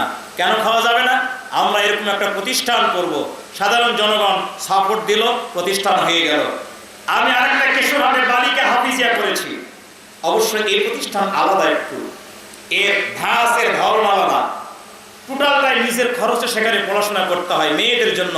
আমাদের এলাকায় মেয়েদের পড়াশোনার জন্য ভালো কোনো হাফিজে মাদ্রাসা নেই। কিশোরহাট বালিকা বিদ্যালয়ের পশ্চিম পাশে 5 তলা একটা বিল্ডিং ভাড়া নিয়ে প্রতি মাসে 32,000 টাকা ভাড়া দিতে হয়। এই ভাড়া দিয়া ওখানে এই প্রতিষ্ঠান করেছি। প্রায় 100 জন মেয়ে সেখানে পড়াশোনা করে। বর্তমান গত ডিসেম্বরে 11 জন মেয়ে হাফেজ বের হয়েছে। আগামী ডিসেম্বরে অন্তত 20 জন মেয়ে হাফেজ বের হবে ইনশাআল্লাহ। এই এলাকার মেয়ে, আপনাদের এলাকায় এই গ্রামেরও মেয়ে আছে, এই গ্রামেরও মেয়ে আছে, এলাকার অনেক মেয়ে সেখানে পড়াশোনা করে। আমার বক্তব্য যেটি সেটি, আপনি হাফেজ হতে পারেন নাই, আলেম হতে পারেন নাই, আপনার ছেলে মেয়েকে বানান। ছেলে মেয়ে নেই, নাতি নাতনিকে বানান। নাতি নাতনিও নেই, আপনি প্রতিষ্ঠান তৈরি করেন, সেখানে তৈরি হোক আলেম ওলামা। প্রিয় ভাইয়ের আমার, কিয়ামতের ময়দানে দুনিয়াতে আমার বড় ভাই মাস্টার আলহাজ নমিরুদ্দিন সাহেব উনি ভাবছেন আমার ছেলে এইরকম এইরকম ওইরকম। 4টা ছেলে, এই 4 ছেলে সবগুলো ডাক্তার, ইঞ্জিনিয়ার, প্রফেসর। তিনি বেশ আনন্দিত, বেশ মনটা তার প্রফুল্ল। তিনি চারিদিকে ঘুরতে পারেন আনন্দে, উনি অনেক কিছু বলতে পারেন। কিন্তু কিয়ামতের ময়দানে ওই লোক এরকম উল্লাস করবে, আনন্দ করবে, যেই লোক বলবে আমার 4টা ছেলে 4টাই হাফেজ, 3টা ছেলে 3টাই আলেম, আমার 5টা ছেলে সবগুলো মুহাদ্দিস মুফাসসির। এই লোকের গর্ব, এই লোকের অহংকার, এই লোকের আনন্দ উৎফুল্লতা অনেক বেশি হবে। কারণ হাদিসের ভিতরে বিশ্বনবী বলেছেন মান কারাল কুরআনা ওয়া আমিলা বিমা ফিহি উলবিসা ওয়ালিদাহু তাজান জাউহু আহসানু মিন জুইশ শামস। চিৎকার দিয়ে কোন আল্লাহু আকবার। কিয়ামতের ময়দানে মানুষ যখন আল্লাহর সামনে দাঁড়াবে, কিছু মানুষকে মাথায় কিছু টুপি দেওয়া হবে। টুপিটা এমন যা সূর্যের আলোর চাইতে উজ্জ্বল হবে। কোন সুবহানাল্লাহ। লোকেরা বলবে এই লোকের কি এমন আছে যে একে এমন একটা টুপি দেওয়া হলো যা সূর্যের আলোর চাইতে উজ্জ্বল? এমনটা কেন হলো? বলা হবে এই লোক তার ছেলেকে মেয়েকে আলেম বানিয়েছিল। সুবহানাল্লাহ। ছেলে মেয়েকে আলেম বানানোর কারণে তাকে মর্যাদা দেওয়া হয়েছে। নবী বলছেন লাউ কানা ফিকুম ফামা জান্নুকুম আমিলা বিহাযা। এই লোকেরা তোমরা কি জানো যদি বাপকে এই সম্মান দেওয়া হয় তাহলে আলেমকে কি সম্মান দেওয়া হবে? আলেমকে সম্মান দেওয়া হবে। আরেকটা হাদিস ওয়াশাফাতুহু মিন আশরাতি আহলিহি কুল্লুহুম কাদ ওয়াজাবাত লাহুমুন নার। আমি যদি বিদ্যার, কোরআনের জ্ঞানের উপকারিতার উপর, ফজিলতের উপর কথা বলি, অসংখ্য হাদিস যা আমি ঠোঁটস্থ করে রেখেছি, অন্তত 100টা হাদিস আমি বলবো নিঃশ্বাস ছাড়াই, বলতে থাকবো ইনশাআল্লাহ। কোনো বাংলা কথা না বলে হাদিসই বলা যাবে, যেগুলোতে বর্ণনা করা হয়েছে। নবীজি বলেছেন লোকেরা আলেমকে মর্যাদা হবে ওই রকম মান কারাল কুরআনা ফাস্তাজহারাহু ফাহাল্লা হালালাহু ওয়া হারামা হারামাহু আদখালাহুল্লাহুল জান্নাহ। চিৎকার দিয়ে কোন আল্লাহু আকবার। কোরআন পড়লো আর অনুযায়ী আমল করলো, আর দুনিয়ার সব কিছুর উপর কোরআনকে প্রাধান্য দিয়েছে, কোরআনের আইনকে প্রাধান্য দিয়েছে, কোরআনের বিধানকে প্রাধান্য দিয়েছে। লোভ, লালসা, ক্ষমতা, চেয়ারম্যানি, মেম্বারি, চাকরি, দুনিয়ার স্বার্থ সব বিসর্জন দিয়েছে, নিজের জীবনটাও বিসর্জন দিয়েছে, ফাঁসির কাস্টে নিজকে লটকিয়ে দিয়েছে, কিন্তু প্রাধান্য দিয়েছে কোরআনকে। প্রাধান্য দিয়েছে, কথা বলেন, এই লোকটাকে, এই আলেমকে আল্লাহ রাব্বুল আলামিন নিজেই জান্নাতে প্রবেশ করাবেন। সুবহানাল্লাহ। আদখালা আলেমেরা বুঝবে এই বাবে ইফাল থেকে নেওয়া হয়েছে। বাবে ইফালের খাসিয়ত হলো মাদ্দাকে সরাসরি প্রবেশ করিয়ে দেওয়া। তার মানে আল্লাহ নিজেই এই মানুষটাকে জান্নাতে প্রবেশ করাবেন। শুধু কি তাই, তার পরিবারের 10 জন যাদের ব্যাপারে জাহান্নাম একদম নির্দেশ হয়ে গেছে, এমন 10 জনকে সুপারিশ করে ও জান্নাতে নিয়ে যাবে। সুবহানাল্লাহ। আমার ভাইরা, তাই আমি আপনাদেরকে যে সবক দিয়ে একটু সময় নেব, 10 মিনিট বা 12 মিনিট বা অল্প কিছু টাইম, যে টাইমে ঘোষণা দিয়া ওই হাদিসের অনুবাদটা বলে দিয়ে বিদায় দেবেন ইনশাআল্লাহ। মাশাআল্লাহ, বড় ভাই উনি আগে চলে যাবেন বলেছিলেন, কিন্তু আলহামদুলিল্লাহ শুধু হাদিসের সৌজন্যে, কোরআনের সৌজন্যে এতক্ষণ ধরে উনি বসে আছেন 12টা পর্যন্ত, যা অন্য কোনো মাহফিল উনি কাটান না। আল্লাহ রাব্বুল আলামিন তার এই দানকে কবুল করুন, জোরে বলেন আমিন। আজকের মাহফিলের সভাপতি মাস্টার হাসান হাবিব, আলহাজ মাস্টার হাসান হাবিব ভাই 2,500 টাকা দান, জোরে বলেন তো মারহাবা। এই সবাই বলেন মারহাবা। রব্বুল আলামিন আল্লাহ তার দানকে কবুল করে নাও, নেক হায়াত দারাজ করে দাও, আসমানে জমিনে ভালো দূর করে দাও, দুনিয়া আখিরাতের জিন্দেগি আল্লাহ জান্নাতি জিন্দেগি দাও, আমিন। নাম বলে না এটা 100 টাকা, আল্লাহ তার ঈমান করে দিও পাক, আমিন আমিন। মাশাআল্লাহ, নাম বলে না 250 টাকা দিল, ইও পরকালে আল্লাহর কথারে ভালো। উসমান আলী 10 কেজি দান আর 100 টাকা, আল্লাহ তার ঈমান করে দিও পাক। লোকমান আলী 10 কেজি দান 100 টাকা, মাওলা ঈমান করে দিও পাক। লোকমান আলী 10 কেজি দান। জনাব দুলাল হোসেন 1,500 টাকা। জনাব দুলাল সর্দার, গ্রাম রংপাড়া 1,500 টাকা দান, বলুন তো মারহাবা। আল্লাহ তুমি কবুল করে নাও, নেক হায়াত দারাজ করে দাও। নাম বলে নাই নগদ 150 টাকা আর একজন 200 টাকা, আল্লাহ সকলের দানগুলো কবুল করো, আমিন আমিন। মাশাআল্লাহ, জাযাকাল্লাহ, বারাকাল্লাহ। আল্লাহ তোমার এক বান্দা এক মন দান আর 2,000 টাকা দান, বলেন মারহাবা। আসাম্মেল হোসেন পিতা জেহের আলী লালুপাড়া বাড়ি 1 মন দান আর 2,000 টাকা দান করেছে। মাওলা আমার ভাইয়ের দানকে তুমি কবুল করো, নেক হায়াত দারাজ করো।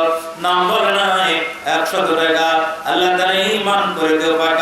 তাহিরউদ্দিন 10 কেজি দান কবুল করো পাক, সুবহান, আমিন আমিন। আজিবুর রহমান আদামন্দা 100 টাকা দিল, ইহো পরকালে আল্লাহর কথারে ভালো। হোসনিয়া নামে এক বোন, আল্লাহ 10 কেজি দান কবুল করো পাক, সুবহান সুবহান। আল্লাহ তাআলা শাশুড়ির জন্য 200 টাকা দান করেছে, মাওলা তুমি দান কবুল করে নাও, আমিন। মা বোনদের মধ্য থেকে 305 টাকা আল্লাহ কবুল করে নাও। মঞ্জুর রহমান আদামন্দা শাহিদা নামে এক বোন 1 ব্যাগ সিমেন্ট, আসিরউদ্দিন 10 কেজি দান দিল, ইহো পরকালে আল্লাহর কথারে ভালো। মিশুক রহমান 10 কেজি দান কবুল করো পাক, সুবহান, আমিন আমিন। আব্দুল্লাহ নামে এক ভাই 100 টাকা, আল্লাহ তার ঈমান করে দিও পাক, আমিন আমিন। বেনামি নাম বলে নাই, আল্লাহ 1000 টাকা দান করেছে, মাওলা এই দানগুলোকে কবুল করে নাও, আমিন। আরেকজন নাম বলে নাই 100 টাকা, মাওলা তার ঈমান করে দিও পাক, আমিন। আব্দুস সামাদ সর্দার 20 কেজি দান দিল, ইহো পরকালে আল্লাহর কথারে ভালো। সাদিকুল ইসলাম 1 ব্যাগ সিমেন্ট, ইসমা নামে এক বোন 10 এর দান, আতাবুল আদামুন্দার, রাকিবুল ইসলাম আদামুন্দার, আল্লাহ সকলের দানগুলো কবুল করে নাও। নাম বলে নাই 100 টাকা, মাওলা তার ঈমান করে দিও পাক।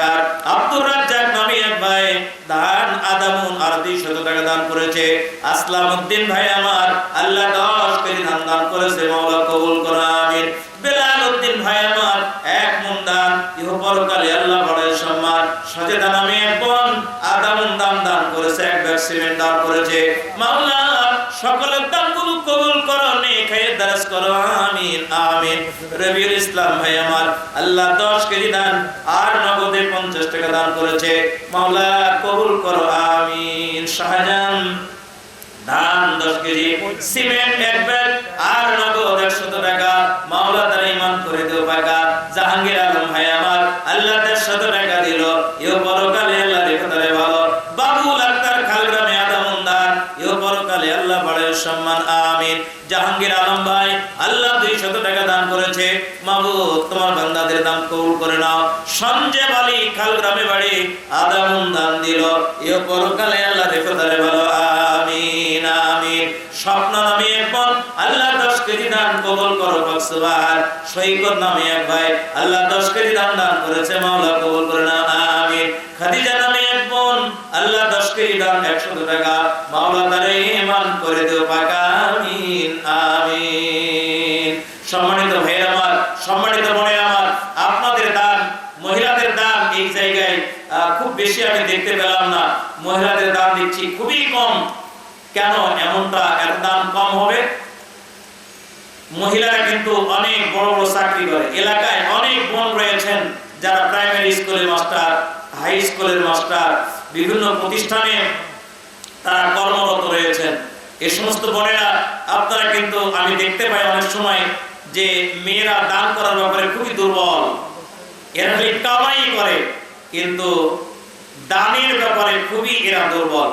আমি আপনাদের কাছে অনুরোধ করব, বিশ্বনবী জনাব মুহাম্মদ রাসূলুল্লাহ সাল্লাল্লাহু আলাইহি ওয়াসাল্লাম বলেছেন, ইয়া মাশারান নিসা তাসাদ্দাকনা ফাইন্নী উরিদুকুন্না আকসারা মিন আহলিন নার। হে মেয়েরা, এই পৃথিবীর জমিনে আমি বিশ্বনবী জান্নাত জাহান্নাম দেখতে গিয়ে যা দেখেছি, জাহান্নামীদের অধিকাংশই হচ্ছে নারী জাতি, আর জান্নাতীদের অধিকাংশ হলো গরিব মানুষ। যারা জান্নাতি তাদের অধিকাংশই গরিব মানুষ, আর জাহান্নামের অধিকাংশই মানুষগুলো হলো মেয়ে মানুষ। তাসাদ্দাকনা, তোমরা যদি জাহান্নাম থেকে বাঁচতে চাও তাহলে বেশি বেশি করে দান করো। সম্মানিত বোন, সম্মানিত বোনেরা, মেয়ে মানুষ কি আছে এখানে? আছে, দু চারটা আছে নাকি? জি, আমি আপনাদের কাছে বিনীতভাবে যে বিষয়ের প্রতি আহ্বান জানাবো, মেয়েরা 4টি কাজ করলে তাদখুল মিন আইয়্যি আবওয়াবিল জান্নাহ, জান্নাতের যে 8টি দরজায় খুলে দেওয়া হবে। যেই দরজা দিয়ে খুশি মেয়েরা জান্নাতে প্রবেশ করতে পারবে। খুব সহজ মেয়েদের জান্নাতে যাওয়া। অথচ আল্লাহ রাব্বুল আলামিন তার রাসূল বললেন যারা জাহান্নামী অধিকাংশই হলো জাহান্নামী। এর কারণটা কি? এই কারণ থেকে আমাদেরকে নিজকে উদ্ধার করতে হবে, এই কারণ থেকে নিজকে বাঁচাতে হবে। এই ত্রুটি বিচ্যুতিগুলো আমাদেরকে সারিয়ে উঠতে হবে। কাজ মাত্র 4টে। 1 নম্বর, আল্লাহ রাসূল বললেন সালাত, 5 ওয়াক্ত সালাত। মেয়েরা যদি 5 ওয়াক্ত সালাত আদায় করতে পারে। 2 নম্বর, সাওম, রমজান মাসের সিয়াম যদি রমজান মাসে ঠিক মতো পালন করতে পারে। 3 নম্বর হচ্ছে পর্দায় থেকে লজ্জাস্থানের হেফাজত করা। পর্দায় থেকে লজ্জাস্থানের হেফাজত করা, এটা যদি কোনো মেয়ে করতে পারে, এটাও খুব বেশি কঠিন না। অনেকের জন্য কঠিন কিন্তু খুব বেশি কঠিন না। আর 4 নম্বর যেটি, সেটি হলো ওয়া আতাআবালাহা, স্বামীর মত অনুসরণ করে চলবে, স্বামীকে খুশি করবে, স্বামীকে অনুসরণ করে চলবে, স্বামীর কথা মতো চলবে। এইটাও তেমন কিছু কঠিন না। প্রিয় বোনেরা আমার, আমাদের মেয়েদের মধ্যে পারিবারিক জীবনে সবচেয়ে বিপজ্জনক অবস্থা হয়েছে, স্বামীর মতামতকে মেয়েরা গ্রহণ করতে পারে না। স্বামী যা পছন্দ করে মেয়েরা তা পছন্দ করতে পারে না। স্বামী যা বলতে চায় মেয়েরা তা বুঝতে চায় না। আমাদের সমাজে এই বিশৃঙ্খলার কারণে সবচেয়ে দুরবস্থা সৃষ্টি হয়েছে। আজকে এত তালাক বেড়ে গেছে, তালাকের প্রথা এত বেশি বেড়ে গেছে। চেয়ারম্যান বলতেছে, ভাই আগে বুঝতাম না, খালি তালাক নিয়ে যদি আমি প্রতিদিন সালিশ করি তাহলে অন্য কোনো সালিশ করা লাগবে না। আমরা প্রশাসন যখন মরে যাচ্ছি, এই দেখেন ভাই বলছে আমার পোস্ট অফিসে চাকরি, খালি তালাকের কাগজ ধোয়াইতে ধোয়াইতে মরেই গেলাম। কেন তালাক কেন পুরুষেরা দেবে? প্রশ্নই আসে না। একটা মেয়ে ইচ্ছা করলে একটা পুরুষকে পাগলের মতো ঘুরাইতে পারে, কারণ পুরুষ মেয়েদের দিকে তাকালেই পাগল হয়ে যায়। কি কথা বলেন না? একটা পুরুষ একটা মেয়ের দিকে তাকালে সে পাগল হয়ে যায়, কিন্তু সেই মেয়েকে তালাক দেয় কেন? তালাক দেয় তখনই যখন দেখা যায় লক্ষ্য উদ্দেশ্য আলাদা হয়ে গেছে, ওই মেয়ের চিন্তা চেতনাটা অন্যরকম হয়ে গেছে। আল্লাহ রাসূল সাল্লাল্লাহু আলাইহি সাল্লাম বলেছেন, মেয়ে তোমার চরিত্রটা এমন হবে, তোমার দিকে তোমার স্বামী যদি তাকায়, তাকালেই যেন মনটা খুশি হয়ে যায়। এ আবার কি কথা হুজুর, আমার দিকে তাকালে স্বামীর মন খুশি হবে? আমি তো দেখতে অত সুন্দর না, আমি কালো, আমার নাক গোছা, আমার পেট টেপা, আমি বাইঠে, আমি সুন্দরী না, আমার দিকে তাকালেই স্বামীর মন খুশি হবে কেমনে? প্রিয় বোনের আমার, অবশ্যই আল্লাহর নবী আপনাকে যা শিখালেন এই পন্থা অনুসরণ করুন। ওয়াইন নাজারা আলাইহি সাররাতুহু, স্বামী আপনার দিকে যখন তাকাবে আপনার প্রথম কাজ হলো স্বামীর দিকে তাকাইয়া স্বামী আসলে হাসি মুখে তার সামনে দাঁড়াতে হবে, তাকে সালাম দিতে হবে। আপনি যদি আপনার স্বামীর সামনে দাঁড়াইয়া হাসি মুখে দাঁড়াইয়া সালাম দেন, স্বামীর সামনে আবার মেয়েরা হাসতে জানে না, হাসি খুশি সব দেবর ভাসুর প্রতিবেশী ছেলে পেলে আছে, ওদের সামনে হাসি খুশি মেয়েদের বেশি। ভাই আমি তো আমার কথা বলিনি ভাই, আমি তো বলতেছি বাস্তবতা যেটা আজ থেকে ১৫০০ বছর আগে বিশ্বনবী যা বলেছেন তাই বলছি। স্বামীকে খুশি করার জন্য বেশি কিছু লাগবে না। স্বামী বাড়িতে এসেছে, স্বামীকে আপনি সালাম দেবেন, হাসতে হাসতে তার কাছে গিয়ে দাঁড়াবেন, তার প্রয়োজনীয় যা আপনি সরবরাহ করবেন। আল্লাহর নবী বলেছেন স্বামী যখন বাড়িতে আসে তখন ওই মেয়েটার জন্য সব কাজ হারাম, সবকিছু বাদ দিয়া স্বামীর সামনে গিয়া স্বামীর প্রয়োজন পূরণ করা তার জন্য ফরজ। আচ্ছা, আপনার স্ত্রীরা, আপনাদের স্ত্রীরা, আমাদের স্ত্রীরা, এখানে যারা আমরা আছি সবাইকে কি স্ত্রীরা সালাম দেয়? কার কার স্ত্রী সালাম দেয় হাত চালান তো? 4 জন কেবল, এগুলা আরে বউ নাই, আর হাত চাড়বে কাম করে। ভালো করে মনে রাখবেন যে স্বামী স্ত্রীর মধ্যে সালাম বিনিময় আছে, এদের মধ্যে কখনো লাঠি দিয়া কিংবা হাত দিয়া ঘুষাঘুষি পিটাপিটি হবে না। সালাম মানে শান্তি, সালাম মানে শান্তি। যেই স্বামী স্ত্রী পরস্পরকে সালাম দেয়, বাড়ি দিয়ে গিয়া সালাম দিয়ে ঢুকে, বের হয়ে সালাম দিয়ে বের হয়ে আসে, এই স্বামী স্ত্রীর মধ্যে কখনো গন্ডগোল হতে পারে। স্বামী বাড়িতে আসলে সালাম দেন, যদি পারেন হাতে হাতে একটু মিলান। স্বামীর সঙ্গে হাত মিলালে নেকি আছে না নাই? তবে স্বামীটা কিন্তু আপনার নিজের স্বামী হওয়া লাগবে। স্বামী যদি বোনের স্বামী হয় তাহলে কি হবে ভাই? এই কথা বলেন না কেন? যদি আপনার প্রতিবেশী মেয়ের স্বামী হয় আর যদি হাতে হাতে মিলেন তাহলে নেগেটিভ পজিটিভ কিন্তু একদম ফায়ার হয়ে যাবে। প্রিয় বোনের আমার, বিশ্বনবী সাল্লাল্লাহু আলাইহি সাল্লাম বলেছেন মেয়েরা তোমরা তোমাদের স্বামীকে খুশি করবা, স্বামীকে খুশি করা মেয়েদের জন্য ফরজ দায়িত্ব। 4 নম্বর কাজটি আমি আপনাদের কাছে খুবই গুরুত্ব সহকারে, 4টি। 1 নম্বর সালাত, 2 নম্বর সিয়াম, 3 নম্বর পর্দায় থাকা, আর 4 নম্বর স্বামীকে খুশি করা। এই 4টা কাজ যে নিয়ে করবে ফালতাদখুল মিন আইয়ি আবওয়াবিল জান্নাহ, জান্নাতের 8টি দরজায় আপনার জন্য খুলে দিবেন আল্লাহ। কোন সুবহানাল্লাহ। আল্লাহ পাক আমাদের মেয়েদেরকে তৌফিক দান করুন, বলুন আমিন। সবাই বলেন আমিন। কিয়ামতের ময়দানে 7 শ্রেণীর লোককে আল্লাহ আরশে আযমের ছায়ার নিচে জায়গা দিবেন। এক বাক্যে বলে শেষ করব, হিসাব হয়েছে কি? আর কয় মিনিট লাগবে এসব করতে? জি, আপনাদের ধৈর্য খুব বেশি নাই। কেমন করে আমি বলবো বলেন তো? অর্ধেক লোক উঠে যায়নি। না না, মান না খালি বললেন আর হলো যা আছে। আমি যে মসজিদে জুমার খুতবা দিই, আর বারান্দা ঘুরে বেড়ায় যাচ্ছে বেশি লোক। তারপরে বিভিন্ন ওয়াজ মাহফিলে যেগুলা যাওয়া হয়, কি এক করুণ অবস্থা। তবে যাই হোক, যে লোকগুলো আপনারা বসে আছেন ভালো মানুষ, আলহামদুলিল্লাহ। এই কন্যা আলহামদুলিল্লাহ। কি আপনারা ভালো মানুষ না? অবশ্যই ভালো মানুষ, কোন আলহামদুলিল্লাহ। এতক্ষণ পর্যন্ত যে লোকগুলো বসে আছে নিঃসন্দেহে কোরআন আর হাদিস আর আল্লাহর প্রেমেই বসে আছে, ঠিক কিনা বলেন? জি। আমি 7 শ্রেণীর মানুষের মধ্যে 1 নম্বর ইমামুন আদিলুন, ন্যায়পরায়ণ শাসক। যে শাসক ন্যায়পরায়ণ হবে, যে মেম্বার, যে চেয়ারম্যান, যে এমপি, যে মন্ত্রী জনগণের অধিকার নষ্ট করবে না, জনগণের অর্থ আত্মসাৎ করবে না, অবিচার করবে না, মানুষের প্রতি জুলুম করবে না, এরা হলো ন্যায়পরায়ণ। যে বিচারক বিচার করতে গিয়ে পক্ষপাতিত্ব করবে না। আমাদের গ্রামে বহু মাতব্বর আছে, টাকার বিনিময়ে বিচার করে। আছে এলাকায়? আপনাদের গ্রামে আছে? হাই রে ভাই, আমি মনে করছি খালি লালুস গায়ে আছে। আমার গ্রামে বহু মাতব্বর ছিল, এখন 2-4টা আছে চ্যাম্পটা শুনটা। টাকা দিলে কিন্তু আপনার হয়ে কথা বলবে, সত্যি হোক আর মিথ্যা হোক, সব এলাকায় আছে। এরা বিনা হিসাবে জাহান্নামে যাবে, বলুন নাউজুবিল্লাহ। 7 শ্রেণীর মানুষ। 1 নম্বর ন্যায়পরায়ণ শাসক। যে ন্যায়পরায়ণ শাসক তার অধীনস্থদের প্রতি ইনসাফ করবে। 2 নম্বর শাবুন নাশা ফি ইবাদাতিল্লাহ, যেই যুবক যৌবন কালটা ইবাদতে কাটায়, যেই যুবক যৌবন কাল ইবাদতে কাটায়, একে আরশে আযমের ছায়ার নিচে জায়গা দেওয়া হবে। আমাদের অনেক ভাইয়েরা বলে, কি বলে জানেন? বলে একটু বয়স হলেই দাঁড়িয়ে রাখবো। আছে না নাই?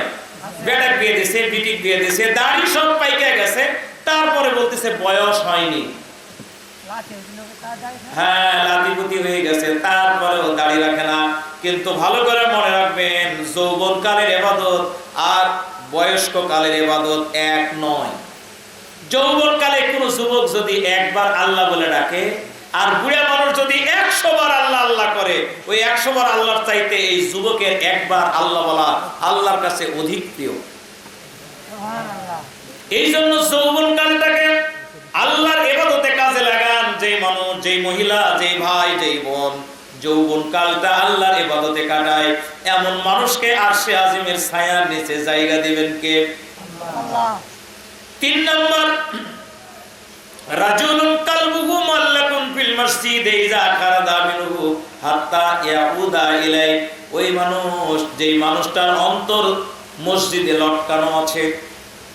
মসজিদে লটকানো মানে এশার নামাজ পড়ে লোকটা বের হয়ে গেল আর ঘুমাতে গেল, বিছানায় শুয়ে পড়লো, আর মনে মনে ভাবছে কখন ফজরের আজান হবে, ওই অপেক্ষায় আছে। ফজরের আজান হলে বিছানা ত্যাগ, মসজিদে গেল, সালাত আদায় করলো, বের হলো।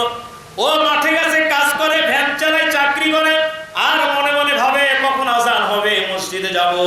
জোহরের আজান হয়ে গেল, মসজিদে গেল, নামাজ পড়ে বের হয়, আর ভাবে কখন আসর হবে, কখন মাগরিবের আজান হবে, কখন এশার আজান হবে। তার মানে বাহিরে কাজ করলো, মনটা তার মসজিদে।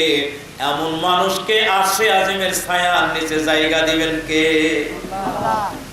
রাজুলান ইত্তাহাব্বান ফিল্লাহ ইস্তামান আলাইহি ওয়া তাফাররাকান আলাইহি। 4 নম্বর, ওই মানুষ, যে মানুষ কারোর সঙ্গে বন্ধুত্ব করে আল্লাহর খুশির জন্য, আর কারোর সঙ্গে শত্রুতা করে আল্লাহর খুশির জন্য। আমি আব্দুল লতিফ, আলহাজ আব্দুল লতিফকে ভালোবাসি। কেন ভালোবাসি? লোকটি নামাজি, পরেজগার, মুত্তাকি, ইসলামী আন্দোলন করে, এই কারণে তাকে ভালোবাসি। আরেকটা পাশরে বসা লোক, ওকে আমি পছন্দ মোটেও করি না। এমনকি ওর বাড়ির লোক মরলো, জানাজায় যাই না। দাওয়াত দিলে, বেটা বেটির বিয়ে দাওয়াত দিল, দাওয়াত খেতে যাই না। কেন যাই না? কেন আরে ভালোবাসি না? ওর জানাজায় কেন হাজির হই না? কারণ একটাই, ওকে আমি ভালোবাসি না, এই জন্য ভালোবাসি না। লোকটা ইসলাম মানে না, লোকটা কোরআন মানে না, লোকটা ইসলাম প্রতিষ্ঠার আন্দোলনকে পছন্দ করে না, লোকটা আল্লাহর দ্বীনকে পছন্দ করে না, এই জন্যই আমি ওকে পছন্দ করি না। আল্লাহর নবী বললেন, তাহাব্বান ফিল্লাহ ইস্তামান আলাই তাফাররাকান ইলাই। আল্লাহর জন্যই ভালোবাসা করে, আল্লাহর জন্যই একত্রিত হয়, আল্লাহর জন্যই বন্ধুত্ব ছিন্ন করে পৃথক হয়ে যায়। 5 নম্বর, রাজুলুন দাআতু ইমরাতান জাতু হাসাবিন ওয়া জামালিন ফাকালা ইন্নী আখাফুল্লাহ। ওই যুবক, যেই যুবক তার কাছে কোন সুন্দরী রূপশ্রী মেয়ে আবেদন করেছে, অবৈধ আবেদন, সে তখন বলে, না না, ইন্নী আখাফুল্লাহ, আমি আমার আল্লাহকে ভয় করি। তোমার আবেদন মানা যাবে না, তোমার আবেদন মানব না, তোমার আবেদন শুনবো না, পারবো না, কারণ আমি ভয় করি কাকে? এই বলে ওই আবেদন প্রত্যাখ্যান করবে যেই যুবক, এমন যুবককে আল্লাহ আরশে আজিমের ছায়ার নিচে জায়গা দেবেন। সুবহানাল্লাহ। রাসূলুন ইযা যাকারাল্লাহ খালিয়ান ফাগাযাত আইনাহা।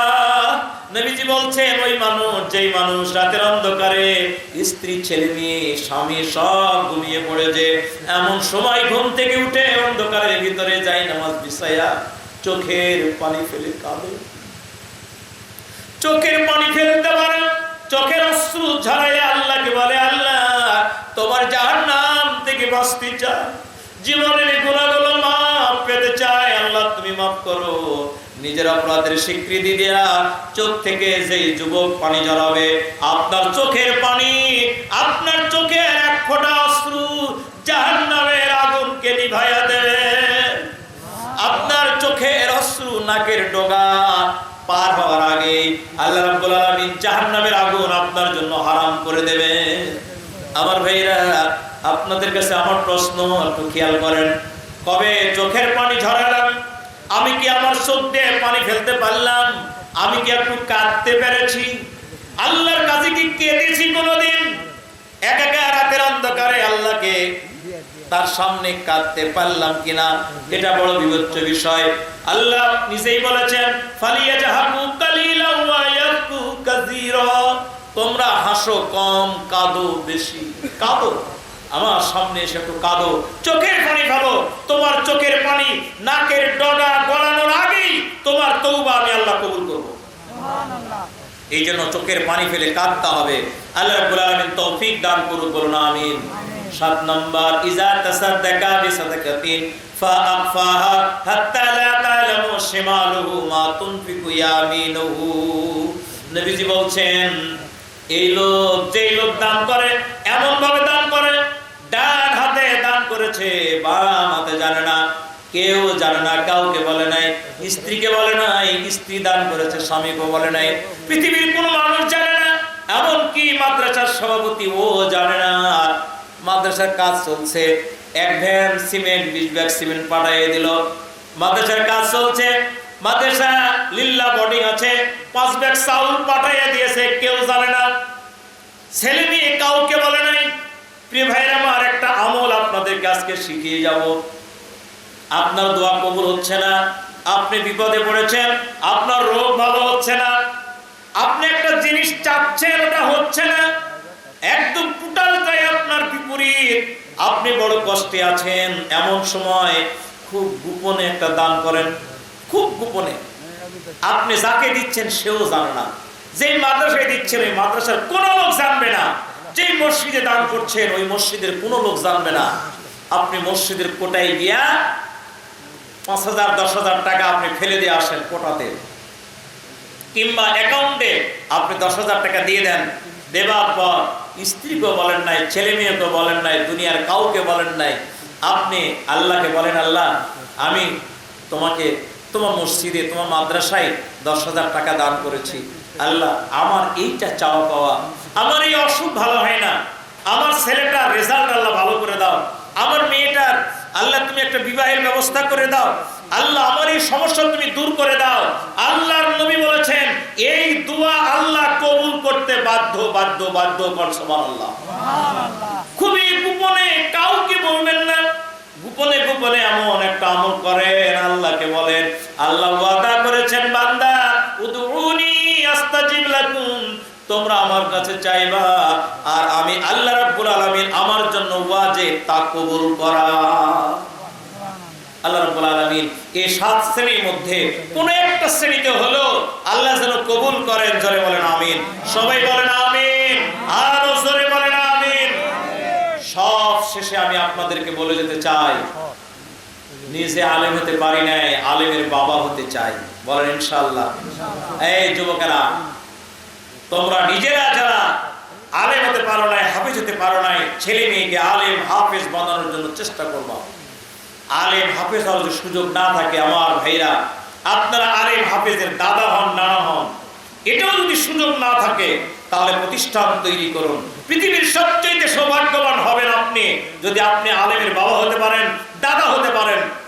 যদি আপনি আলেমের বাবা হতে পারেন, দাদা হতে পারেন, আপনি সবচেয়ে সৌভাগ্যবান ব্যক্তি হবেন। আপনার বংশে কোনো ছেলে কিংবা মেয়ে যদি আলেম হয়, হাফেজ হয়, কিয়ামতের ময়দানে হবে আপনার জন্য সবচাইতে এটি গর্বের উজ্জ্বল একটা দৃষ্টান্ত। আল্লাহ পাক আমাদেরকে কবুল করুন, বলুন আমিন। সবাই বলুন আমিন। এক ভাই 500 টাকা দান করেছে, কে জানি? সিদ্দিকুর রহমান, আল্লাহ তুমি হও তার প্রতি মেহেরবান। 500 টাকা দান কবুল করো, পাক সুবহান। আমিন সুম্মা আমিন। আল্লাহুম্মা আমিন। রব্বানা সালামনা আনফুসানা ওয়া ইল্লাম তাগফির লানা ওয়া তারহামনা লানাকুনান্না মিনাল খাসিরিন। আল্লাহ তাআলা রংপাড়া খালগ্রাম এই হাফিজিয়া মাদ্রাসা এতিমখানা ময়দানে বাৎসরিক ইসলামী জালসায় আমরা গুনাহগার নারী পুরুষ তোমার দরবারে হাত তুলেছি। তামাম জিন্দেগীর সকল গুনাহ তুমি মাফ করে দাও। এই মাদ্রাসাকে আল্লাহ তুমি কিয়ামত পর্যন্ত কবুল করে নাও। আল্লাহ তাআলা এই মাদ্রাসায় যারা যেভাবে দান করেছেন, আল্লাহ সকলের দানগুলোকে তুমি কবুল আর মঞ্জুর করে নাও। আল্লাহ তাআলা এই মাদ্রাসার যিনি মুহতামিম হাফেজ মাওলানা হাফেজ আবুল কালাম আজাদ, আল্লাহ তাআলা আমার এই ভাইকে তুমি কবুল করে নাও। এই মাদ্রাসা পরিচালনায় যেমন যোগ্যতা, সুস্থতা, মানসিকতা, দক্ষতার প্রয়োজন, আল্লাহ মেহেরবানি করে তুমি তাকে দান করো। রব্বুল আলামিন মাদ্রাসার সভাপতি জনাব মাস্টার আলহাজ নমির উদ্দিন ভাইকে তুমি কবুল করে নাও। আল্লাহ এই মাদ্রাসা প্রতিষ্ঠার জন্য এলাকার জনগোষ্ঠী যারা কাজ করছে আল্লাহ সকলকে তুমি কবুল আর মঞ্জুর করে নাও। সামনে বসা ভাইরা, চারিদিকে যে সমস্ত বোনেরা বসে থেকে হাত তুলেছেন আল্লাহ সকলের মনের নেক কামনা বাসনা পূরণ করে দাও। রব্বুল আলামিন আল্লাহ আমাদের আব্বা আম্মা যারা অন্ধকার কবরে চলে গেছে মাবুদ, আল্লাহ মেহেরবানি করে আব্বা আম্মার কবরগুলোকে তুমি জান্নাতের বাগান বানিয়ে দাও। আল্লাহ তাদের কবরগুলো জান্নাতি নিয়ামত দিয়ে ভরপুর করে দাও। আল্লাহ জান্নাতি নূর দিয়ে কবরগুলোকে মনোহর করে দাও। আল্লাহ কিয়ামতের দিন তোমার নবীজির সুপারিশ দিও আল্লাহ, ডাইন হস্তে আমলনামা দিও আল্লাহ, হিসাব সহজ করে দিয়া নবীজির সুপারিশ দিয়া আমাদের আব্বা আম্মাকে জান্নাত নসিব করে দিও আল্লাহ। রব্বুল আলামিন তুমি রহমান, তুমি মেহেরবান। এই মাদ্রাসার ছাত্র যারে পাগড়ি পরানো হলো আল্লাহ তুমি তারে হক্কানি আলেম হিসাবে কবুল করে নাও। আল্লাহ দয়া করে মেহেরবানি করে তার আব্বা আম্মার প্রতি রহম নাজিল করো। আল্লাহ তার আব্বা আম্মা তার পরিবার পরিজনদের প্রতি রহম নাজিল করো। আল্লাহ এই মাদ্রাসার সকল ছাত্রদেরকে কবুল করবো আল্লাহ, সকলকে হাফেজে কোরআন আলেমে দ্বীন হিসাবে কবুল করে নাও। এলাকার জনগোষ্ঠী কোরআনের এই মাহফিলের জন্য এখানে যারা সময় দেয় কাজ করে আল্লাহ কিয়ামতের দিন তোমার এই বান্দাগুলোকে ফাদখুলি ফি ইবাদি ওয়াদখুলি জান্নাতি বলে ডাক দিও আল্লাহ। ربنا تقبل منا إنك أنت السميع العليم وتب علينا إنك أنت التواب الرحيم سبحان ربك رب العزة عما يصفون وسلام على المرسلين والحمد لله رب العالمين السلام عليكم ورحمة الله.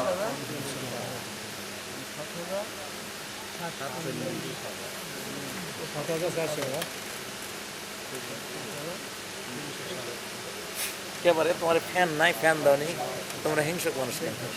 ফ্যান সেট দেওয়া আছে, সেট দিলে হবে বক্তা ফ্যান দেওয়া লাগবে না। এখন আপনাকে একটা স্ট্যান্ড ফ্যান রাখতে হবে না। আলহামদুলিল্লাহ রাব্বিল আলামিন, সমস্ত প্রশংসা সেই মহান আল্লাহ পাক রব্বুল আলামিনের জন্য, যিনি বাদ আসর হইতে রাত 12টা পেরিয়ে গিয়েছেন